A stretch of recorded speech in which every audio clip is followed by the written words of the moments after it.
أعوذ بالله من الشيطان الرجيم. بسم الله الرحمن الرحيم. ثم أنشأنا من بعدهم قرونا آخرين ما تسبق من أمة أجلها وما يستأخرون ثم أرسلنا رسلنا تترى كلما جاء أمة رسولها كذبوه فأتبعنا بعضهم بعضا وجعلناهم أحاديث فبعدا لقوم لا يؤمنون. ثم أرسلنا موسى وأخاه هارون بآياتنا وسلطان مبين إلى فرعون وملئه فاستكبروا وكانوا قوما عالين فقالوا أنؤمن لبشرين مثلنا وقومهما لنا عابدون فكذبوهما فكانوا من المهلكين.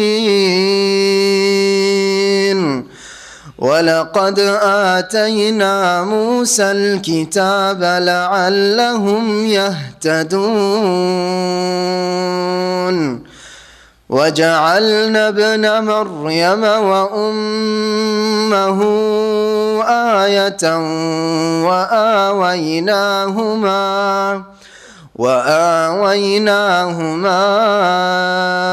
إلى ربوة ذات قرار ومعين. يا أيها الرسل كلوا من الطيبات واعملوا صالحا إني بما تعملون عليم.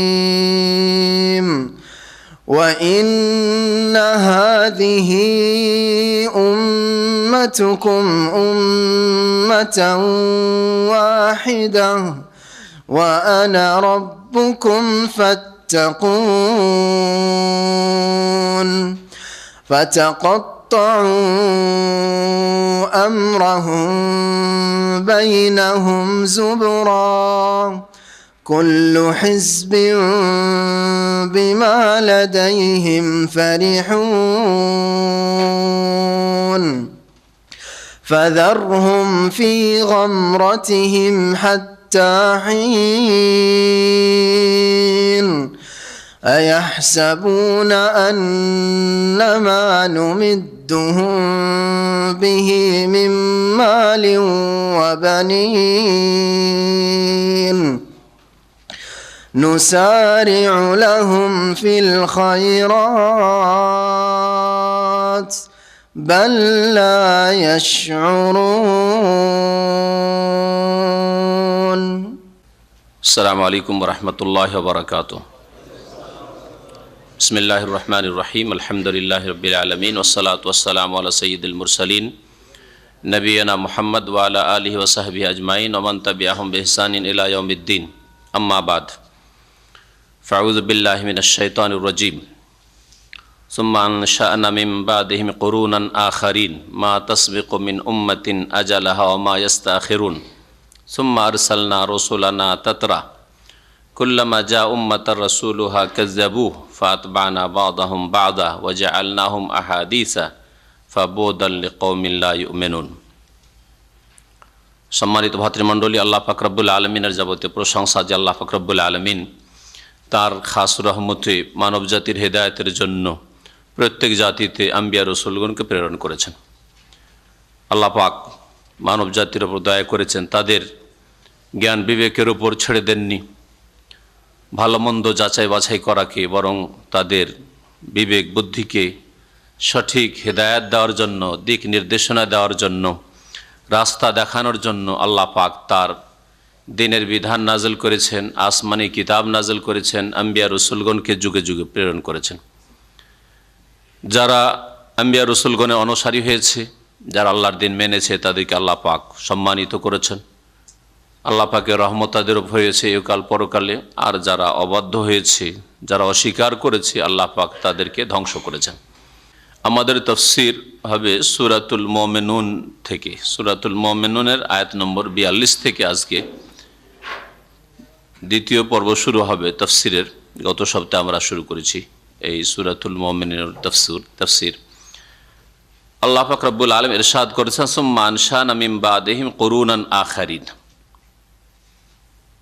এর আগে, এই আয়াতের আগে আল্লাহ পাক রব্বুল আলামিন নূহ আলাইহিস সালামের কথা, যিনি প্রথম রাসূল, শিরক সম্পর্কে মানুষকে সচেতন করার জন্য, সজাগ করার জন্য, শিরকের রোগ থেকে মুক্ত করার জন্য। কারণ সেই জামানায় প্রথম মানব জাতি শিরক শুরু করেছিল, রাসূল হয়ে এসেছিলেন, তার জাতির কথা উল্লেখ করেছেন। আর তারপরে আদ সম্প্রদায়ের কথা আল্লাহ পাক উল্লেখ করেছেন। অধিকাংশ তাফসীরকাররা বলছেন যে ওই আয়াতগুলিতে আদ সম্প্রদায়ের কথা বলা হয়েছে অথবা সামুদ সম্প্রদায়ের কথা বলা হয়েছে। তারপরে প্রত্যেক যুগে আল্লাহ পাক যেমন মানুষকে প্রেরণ করেছেন, মানুষের হেদায়েতের জন্য নবী রাসূলগণকে প্রেরণ করেছেন।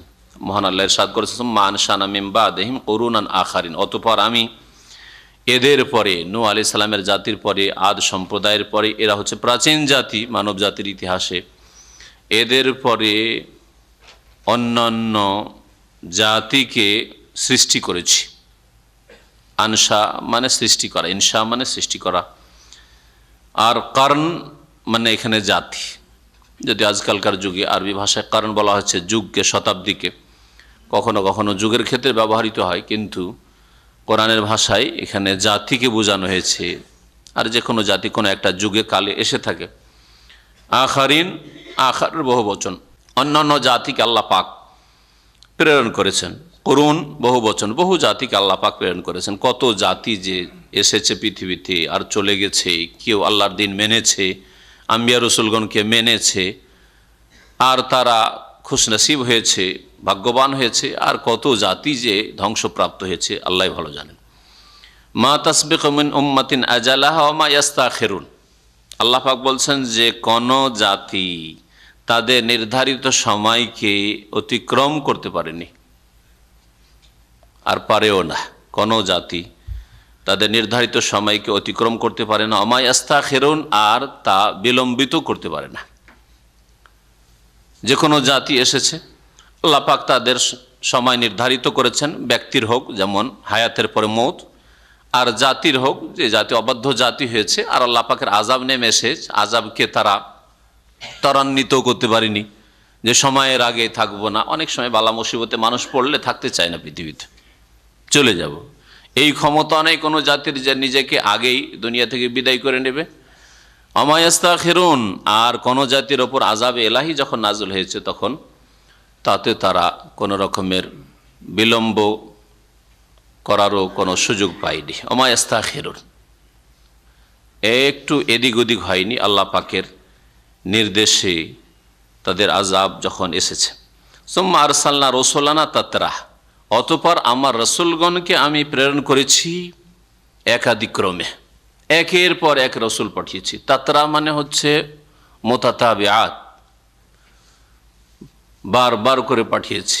এক রসুল গিয়েছে আর এক রসুল, এক রসুল গিয়েছে আর এক রসুল, এক জাতিতে রসুল এসছে আর এক জাতিতে রসুল এসছে।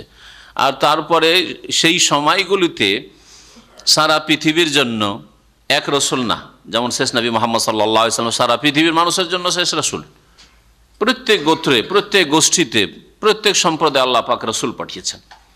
ওয়াইন মিন উম্মাতিন ইল্লা খালা ফিহা নাযীর, অন্য আরেকটা আয়াতে আল্লাহ পাক ইরশাদ করেছেন, এমন কোনো জাতি ছিল না যে যেই জাতিতে সতর্ককারী আসেনি।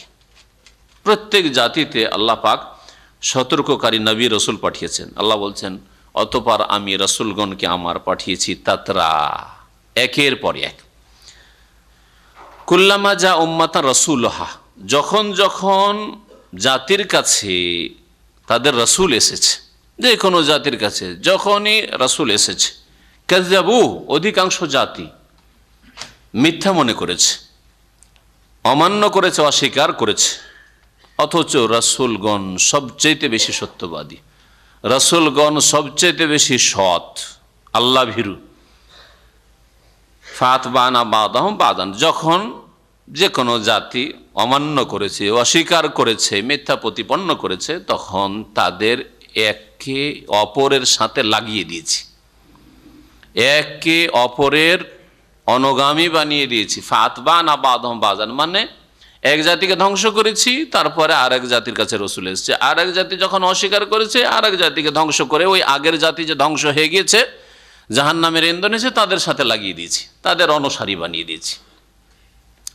ওয়াজা আল্লাহম আহাদিস, আর এগুলিকে আমি, এদেরকে আমি কিসসা কাহিনীতে পরিণত করেছি। আহাদিস, উহদুসাতুনের বহু বচন হচ্ছে আহাদিস। সাধারণ মানুষ জানে শুধু হাদিসেরই বহু বচন আহাদিস। উহদুসা বলা হয়, যেমন অজুবাতুন মানে আশ্চর্যজনক জিনিস আরবি ভাষায়, ওর বহু বচন হচ্ছে আজিব, আশ্চর্য বিষয়গুলি।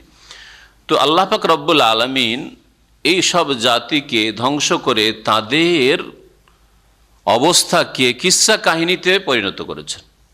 ছোটকালে আমরা দেখতাম যে রাতে ছোট বাচ্চাদের ঘুম আসে না, নানি নিয়ে শুয়ে আছে, দাদি নিয়ে শুয়ে আছে, মা নিয়ে শুয়ে আছে, আর কখনকার কিসসা কাহিনী শোনাচ্ছে, হয়েছে না হয়েছে আল্লাহ জানে, কিছু হয়েছে কিছু হয়নি, কিন্তু কিসসা কাহিনী খুব মশহুর আছে, তাই না? তো এই রকম কিসসা কাহিনীতে আল্লাহ পাক রব্বুল আলামিন পরিণত করেছেন এই সব জাতিকে। কত জাতি যে আল্লাহ পাক এরকম পাঠিয়েছেন, এক আদম থেকে, এক হাওয়া থেকে কত মানুষকে আল্লাহ সৃষ্টি করেছেন। একটু মানুষের দিকে নজর দিলে দেখা যায় অধিকাংশ মানুষ সুবহানাল্লাহ ওই এক আদম থেকে। আর অধিকাংশ মানুষ আজকে শিরকে, কুফরিতে, পাপে, গুনাহে ডুবে রয়েছে, অবাধ্যতায় নিমজ্জিত। ফাবুদান লিকাউমিন লা ইউমিনুন, সুতরাং ধ্বংস হোক ওই জাতি যেই জাতি বিশ্বাস করে না, লা ইউমিনুন, ওই জাতির জন্য ধ্বংস, ওই জাতি আল্লাহর রহমত থেকে দূর হোক যেই জাতি লা ইউমিনুন, অবিশ্বাসী, ঈমান নিয়ে আসতে চায় না। আল্লাহ পাক রব্বুল আলামিন তারপর ইরশাদ করে, সুম্মা আরসালনা মূসা ওয়া আখাহু হারুনা বিআয়াতিনা ওয়া সুলতানিম মুবিন। বহু জাতি চলে গেছে এর মাঝে, নূহ আলাইহিস সালাম আর আদ সম্প্রদায়, সামুদ সম্প্রদায়ের পরে কত জাতি যে গিয়েছে। কোরআনে কারিমে অধিকাংশদের কিসসা কাহিনী আসেনি, অল্প কিছু আম্বিয়া রসুলগণ এবং ওই সব ধ্বংসপ্রাপ্ত জাতির ঘটনাবলী রয়েছে। তারপরে আল্লাহ পাক বলছেন যে তারপরে মূসা আলাইহিস সালামকে আর তার ভাই হারুনকে পাঠালাম নবী রসুল করে। সুম্মা আরসালনা মূসা ওয়া আখাহু হারুন, অতঃপর আমি প্রেরণ করলাম রসুল করে মূসাকে আর তার ভাই হারুন আলাইহিমাসসালামকে বিআয়াতিনা ওয়া সুলতানিম মুবিন, আমার নিদর্শনাবলী নিয়ে এবং সুস্পষ্ট দলিল প্রমাণ নিয়ে, আমার আয়াত নিদর্শন সমূহ নিয়ে, মানে নিদর্শন মোজেজাত। মূসা আলাইহিস সালামকে আল্লাহ পাক রব্বুল আলামিন কতটি মোজেজা দিয়েছিলেন? 9টি মোজেজা দিয়েছিলেন, যা আল্লাহ পাক সূরা আরাফে উল্লেখ করেছেন। ওয়ালাকাদ আতাইনা মূসা 9 আয়াতিন বাইয়িনাত, সূরা ইসরাতে রয়েছে, আর ওই মোজেজাগুলি সূরা আরাফে বর্ণনা করা হয়েছে।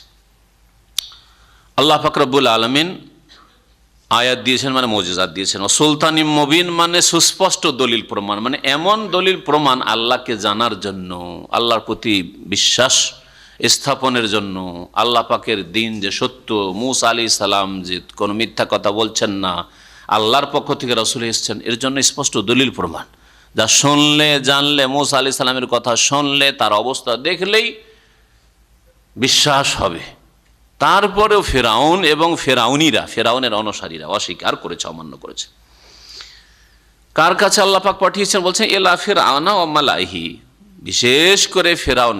মূসা আলাইহিস সালামকে আল্লাহ পাক বনী ইসরাইলের উদ্দেশ্য পাঠিয়েছিলেন, তাদের সংশোধনের জন্য, তাদের ইসলামের জন্য আল্লাহ পাক পাঠিয়েছেন, কিন্তু বিশেষ করে এখানে নেতা আর নেতার যারা ডানে বামে চেলা, তাদের কথা উল্লেখ করা হয়েছে, কারণ এরাই জাতিকে পথভ্রষ্ট করে। ধর্মীয় নেতা হোক, এরা জাতিকে পথভ্রষ্ট করে যদি তারা পথভ্রষ্ট হয়।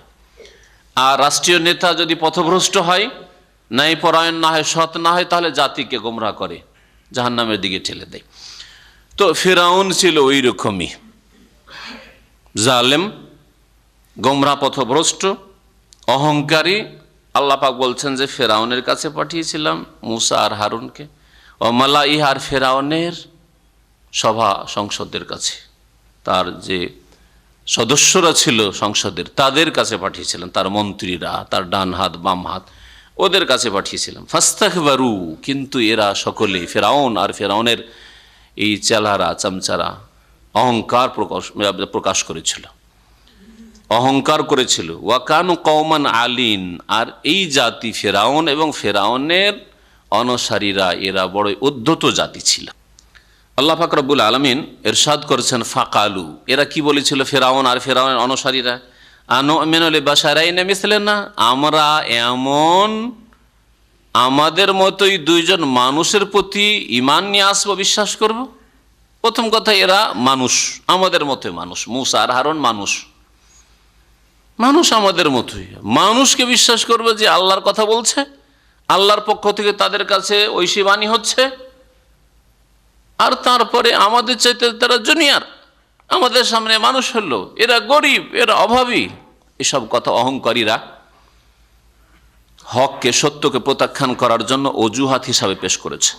ওয়া কওমুহুম লানা আবেদুন, অথচ এই মূসা হারুনের জাতি আমাদের দাস, আমাদের গোলামি করছে। আরে বনি ইসরায়েল আমাদের ঘরের চাকর নকর, দাস দাসী, এদের মা বোনরা দাসী, এদের আত্মীয় স্বজন, এদের পুরুষরা আমাদের দাস চাকর নকর, আর এদের কথা শুনবো? লোকে কি বলবে যে দাস জাতির লোকের কথা শুনছে, ওদেরকে নেতা বানিয়ে নিয়েছে। না না, কখনো মানা যাবে না মূসাকে আর হারুনকে, অহংকারীদের চরিত্র। ফাকাজ্জাবুহুম, আল্লাহ পাক বলছেন সুতরাং ফিরআউন আর ফিরআউনের অনুসারীরা মূসা এবং হারুন এই উভয়কে মিথ্যা মনে করেছিল, অমান্য করেছিল। ফাকানু মিনাল মুহলাকিন, সুতরাং তারা ধ্বংসপ্রাপ্ত হয়েছিল। তাফসীরকাররা লিখেছেন যে মূসা আলাইহিস সালামের জাতি এই ফিরআউনকে আর ফিরআউনের সাথে যেসব লোকেরা তাড়া করে এসেছিল মূসা আলাইহিস সালাম বনি ইসরাইলদেরকে ধরার জন্য, আর সাগরে আল্লাহ পাক ধ্বংস করেছিলেন, এই জাতির পরে কোন জাতিকে আল্লাহ পাক রব্বুল আলামিন আসমানি গজব দিয়ে, জমিনে আযাব দিয়ে ঢালা হারে ধ্বংস করেনি, যে পুরো সম্প্রদায়কে ধ্বংস করেন, মানে ব্যাপক আকারে আল্লাহ পাকের আযাব আসেনি।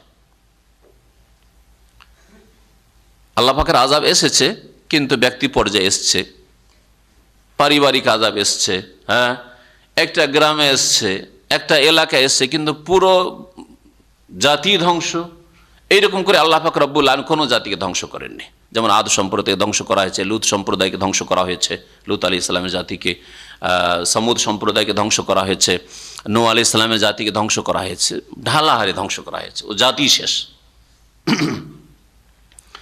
কিসসা কাহিনীতে পরিণত হয়েছে সেই জাতির ঘটনা, জাতির অবস্থা। রাসূলুল্লাহ সাল্লাল্লাহু আলাইহি সাল্লাম যখন মক্কা এসেছেন, আরব মুশরিকদেরকে ধ্বংস করা হয়েছে, কিন্তু ঢালাহারে ধ্বংস করা হয়নি। 70 জন বদরে গেল, আর তারপরে বিভিন্ন রাসূলুল্লাহ সাল্লাল্লাহু আলাইহি সাল্লামের সাহাবায়ে কেরাম জিহাদ ফি সাবিলিল্লাহ, আর তারপরে তারা শির নত করতে বাধ্য হলো, তারপরে ছিন্ন ভিন্ন কোথায় গেল, হয় ইসলাম কবুল করলো, আর না হলে কোথায় গেছে, তাদের কোনো অস্তিত্ব নেই আরব জগতে। আছে কি? আবু জাহাল, আবু লাহাবের অনুসারীদের নেই। এটাও আল্লাহ পাক রব্বুল আলামিনের ধ্বংস করান। তো কিন্তু ঢালাহারে আল্লাহ পাকের আযাব চলে এসছে মক্কার উপর, আর সবগুলি কাফেরকে ধ্বংস করে দিলেন। আল্লাহ পাকের আযাব চলে এসছে কোনো একটা এলাকার ওপর, যারা রাসূলুল্লাহ সাল্লাল্লাহু আলাইহি সাল্লামকে অস্বীকার করলো, তাইফকে আল্লাহ পাক ধ্বংস করলেন, আল্লাহ পাক করেন নাই। নবী করিম সাল্লাল্লাহু আলাইহি সাল্লামের এই দোয়া রয়েছে কিয়ামত পর্যন্ত, এই উম্মতে যতই পাপ বেড়ে যাক না কেন, ঢালাহারে আল্লাহ ধ্বংস করবেন না। সাআলতু রব্বি, নবী সাল্লাল্লাহু আলাইহি সাল্লাম বলছেন, আমি আমার রবের কাছে চাইলাম, আল্লাহ ইউহলিকা উম্মতি বিসানাতিন আম্মাহ, ঢালাহারে আযাব দিয়ে, দুর্ভিক্ষ, ব্যাপক দুর্ভিক্ষ দিয়ে বা আযাব দিয়ে আল্লাহ যেন আমার উম্মতকে ধ্বংস না করে দেন। এই জন্য এত পাপ ছড়িয়ে গেছে মুসলিম সমাজে, আল্লাহ পাকের আযাব আসছে, আযাব আসছে। ডানে বামে আপনার ওপরে যদি না থাকে, মনে করছেন বুঝতে পারছেন না, তো আপনার ডানে বামে আযাব আসছে, আল্লাহ পাকের আযাব। এগুলি যত আজকে মুসলিম সবচেয়ে বেশি খুন হচ্ছে, মুসলিম সবচেয়ে বেশি নির্যাতিত, এগুলি কি আল্লাহ পাকের আযাব নয়? তো আল্লাহ পাকের বহু রকমের আযাব রয়েছে। এছাড়া ব্যক্তি জীবনে আযাব, পারিবারিক আযাব, আর্থিক আযাব, আসমানি কিছু আযাব, জমিনি আযাব। পানির প্রয়োজন, পানি নেই, যখন পানির প্রয়োজন নেই পানিতে আল্লাহ ডুবিয়ে দিলেন। যখন বড় আশা করে বসে আসে বাগানের মালিকরা যে মুকুল হয়েছে, এবার আমের ফলন হবে, আল্লাহ পাকের আযাব। কত রকমের আল্লাহ পাকের আযাব আছে, এইরকম আযাব চলতেই আছে, কিন্তু সংশোধন করে না মানুষ। আল্লাহ পাক ইরশাদ করছেন তারপর, ওয়ালাকাদ আতাইনা মূসাল কিতাব, আর নিঃসন্দেহে আমি মূসা আলাইহিস সালামকে আল কিতাব দিয়েছিলাম, তওরাত।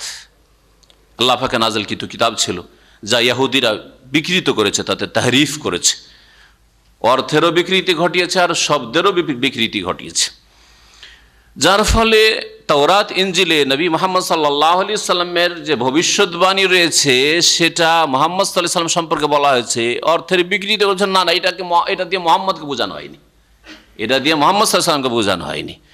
এইরকমই বেদ যদিও আসমানি কিতাব নয়, বেদে নরাশংসা এই শব্দটি রয়েছে। মুহাম্মদ মানে অধিক প্রশংসিত, নরাশংসা মানে ওইটাই হয় সংস্কৃতে, কিন্তু না না না, ওইটা বলে মুহাম্মদকে বোঝানো হয়নি সাল্লাল্লাহু আলাইহি সাল্লাম। এগুলি হচ্ছে অর্থের বিকৃতি ঘটানো, আসল অর্থকে অমান্য করা, অস্বীকার করা, যার ফলে হেদায়েত পায়নি হিন্দু সমাজ, যার ফলে হেদায়েত পায়নি ইহুদি সমাজ, খ্রিস্টান সমাজ। অথচ তাদের কিতাবে মুহাম্মদ রাসূলুল্লাহ সাল্লাল্লাহু আলাইহি সাল্লাম সম্পর্কে ভবিষ্যৎবাণী রয়েছে। আল্লাহ পাক ইরশাদ করছেন যে আমি নিঃসন্দেহে মূসা আলাইহিস সালামকে দান করেছিলাম আল কিতাব, তওরাত, লাআল্লাহুম ইয়াহতাদুন, যাতে করে মূসা আলাইহিস সালামের জাতি হেদায়েত প্রাপ্ত হয়, সঠিক পথ পায়। ওয়াজআলনা ইবনা মারইয়াম ওয়া উম্মাহু আয়াহ ওয়া আওয়াইনাহুমা ইলা রাব্বাতিন যাতি কারারিন ওয়া মাইন, এবং আমি মরিয়ম পুত্র কে ইবনা মরিয়ম পুত্র ঈসা আলাইহিস সালাম, ওয়া উম্মাহু, আর তার মা কে মারইয়াম আলাইহিস সালাম, মরিয়ম পুত্রকে অর্থাৎ ঈসা আলাইহিস সালামকে, আর তার মাকে অর্থাৎ মরিয়ম আলাইহিস সালামকে আমি কি করে দিয়েছিলাম? আয়াহ, নিদর্শন করেছিলাম। মাও নিদর্শন, আল্লাহ পাকের কুদরত জানার উপায়, আল্লাহ পাকের অস্তিত্ব জানার উপায়, আল্লাহ পাক রব্বুল আলামিন যে রব, তিনি যে সৃষ্টিকর্তা, তিনি বিনা কোনো মাধ্যমে, বিনা কোনো সোর্সে সৃষ্টি করতে পারেন, এই কথা আল্লাহ পাক রব্বুল আলামিন মারিয়াম এবং তার পুত্র ঈসার মাধ্যমে মানব জাতিকে জানিয়ে দিয়েছেন। যদি আল্লাহ পাক সাধারণ একটা নিজাম সিস্টেম করে দিয়েছেন যে স্বামী স্ত্রীর মিলনে বা পুরুষ নারীর মিলনে প্রজন্ম বাড়বে, তাই না, ছেলে মেয়ে জন্মাবে, কিন্তু অনেকে বিবাহ শাদী করলে, এক নয় 2, 3, 4 বিবাহ করলো, তারপরও ছেলে মেয়ে হচ্ছে না। তাহলে মাধ্যম থাকা সত্ত্বেও ব্যতিক্রম ঘটছে। এতে আল্লাহ পাকের ক্ষমতা, কুদরত, রুবুবিয়ত, প্রভুত্ব প্রমাণ হয় যে আল্লাহ যদি না দেন কোনো শক্তি দিতে পারে না। ঠিক তেমনি আল্লাহ পাক মাধ্যম ছাড়া স্বামী স্ত্রী মিলন হওয়া উচিত, বৈধ হোক আর অবৈধ হোক, মিলন তো হইতে হবে পুরুষ নারীর। মারিয়াম আলাইহিস সালাম মা আছে কিন্তু বাপ নেই। আল্লাহ পাক রব্বুল ঈসা আলাইহিস সালামের মতো নেক সন্তান রাসূল আল্লাহ পাক এভাবে পাঠাচ্ছেন। যেমন আল্লাহ পাক এই কুদরতের বহিঃপ্রকাশ ঘটিয়েছেন আদমের মাধ্যমে আলাইহিস সালাম আর হাওয়া আলাইহিস সালামের মাধ্যমে। পুরুষ নেই, নারী নেই, আদম আলাইহিস সালামকে আল্লাহ পাক সৃষ্টি করে দিলেন। পুরুষ তো আছে, আদম তো আছে, কিন্তু পাশাপাশি তো নারী লাগবে, নারী নেই, নর আছে, নারী নেই, আল্লাহ পাক হাওয়া আলাইহিস সালামকে আল্লাহ পাক সৃষ্টি করে দিলেন। আর আরেকটা বাদ থাকলো কি, নারী আছে কিন্তু নর নেই, মারিয়াম আছেন কিন্তু তার স্বামী নেই, আল্লাহ পাক রব্বুল আলামিন সৃষ্টি করে দিলেন। এই দিয়ে আল্লাহ পাক তার নিদর্শন আয়াহ দেখিয়ে দিলেন, যে আমি বিনা কোনো মাধ্যমে, বিনা কোনো উপায়ে যদি ইচ্ছা করি, যেমন ভাবে ইচ্ছা করি সৃষ্টি করতে পারি।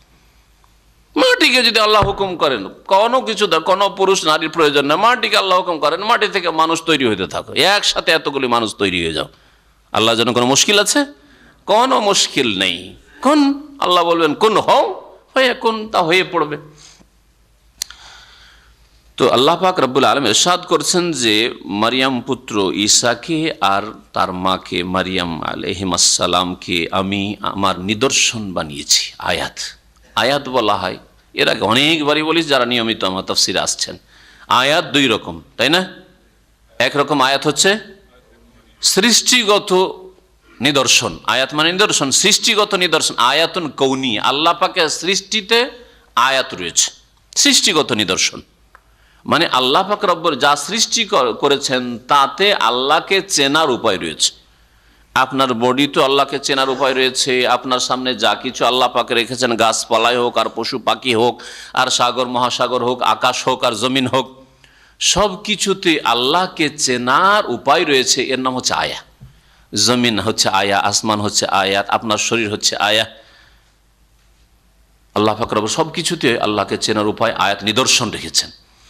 আর দ্বিতীয় আয়াত হচ্ছে আয়াতুন শারঈয়্যা, হ্যাঁ, বিধানগত নিদর্শন। বিধানগত নিদর্শন হচ্ছে কোরআনে কারীমের আয়াত, হাদিসের বিধানাবলী, হাদিস দ্বারা যা প্রমাণিত, ওহী দ্বারা যা ওহীর আয়াত, ওহীর আয়াতের মাধ্যমে আল্লাহকে চেনার উপায় রয়েছে।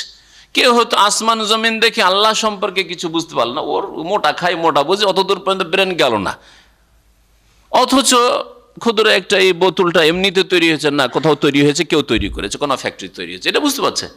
কিন্তু এই বিশাল আসমান জমিনের একটা রব আছেন, এই কথা এতদূর পর্যন্ত চিন্তা করার সময় নেই, মোটা খায় মোটা বুঝে। কিন্তু হয়তো কোরআনের একটা আয়াত শুনে, একটা আয়াতের তাফসীর শুনে, রাসূলুল্লাহ সাল্লাল্লাহু আলাইহি ওয়াসাল্লাম একটা হাদিস শুনে হয়তো হিদায়াত পেয়ে গেল।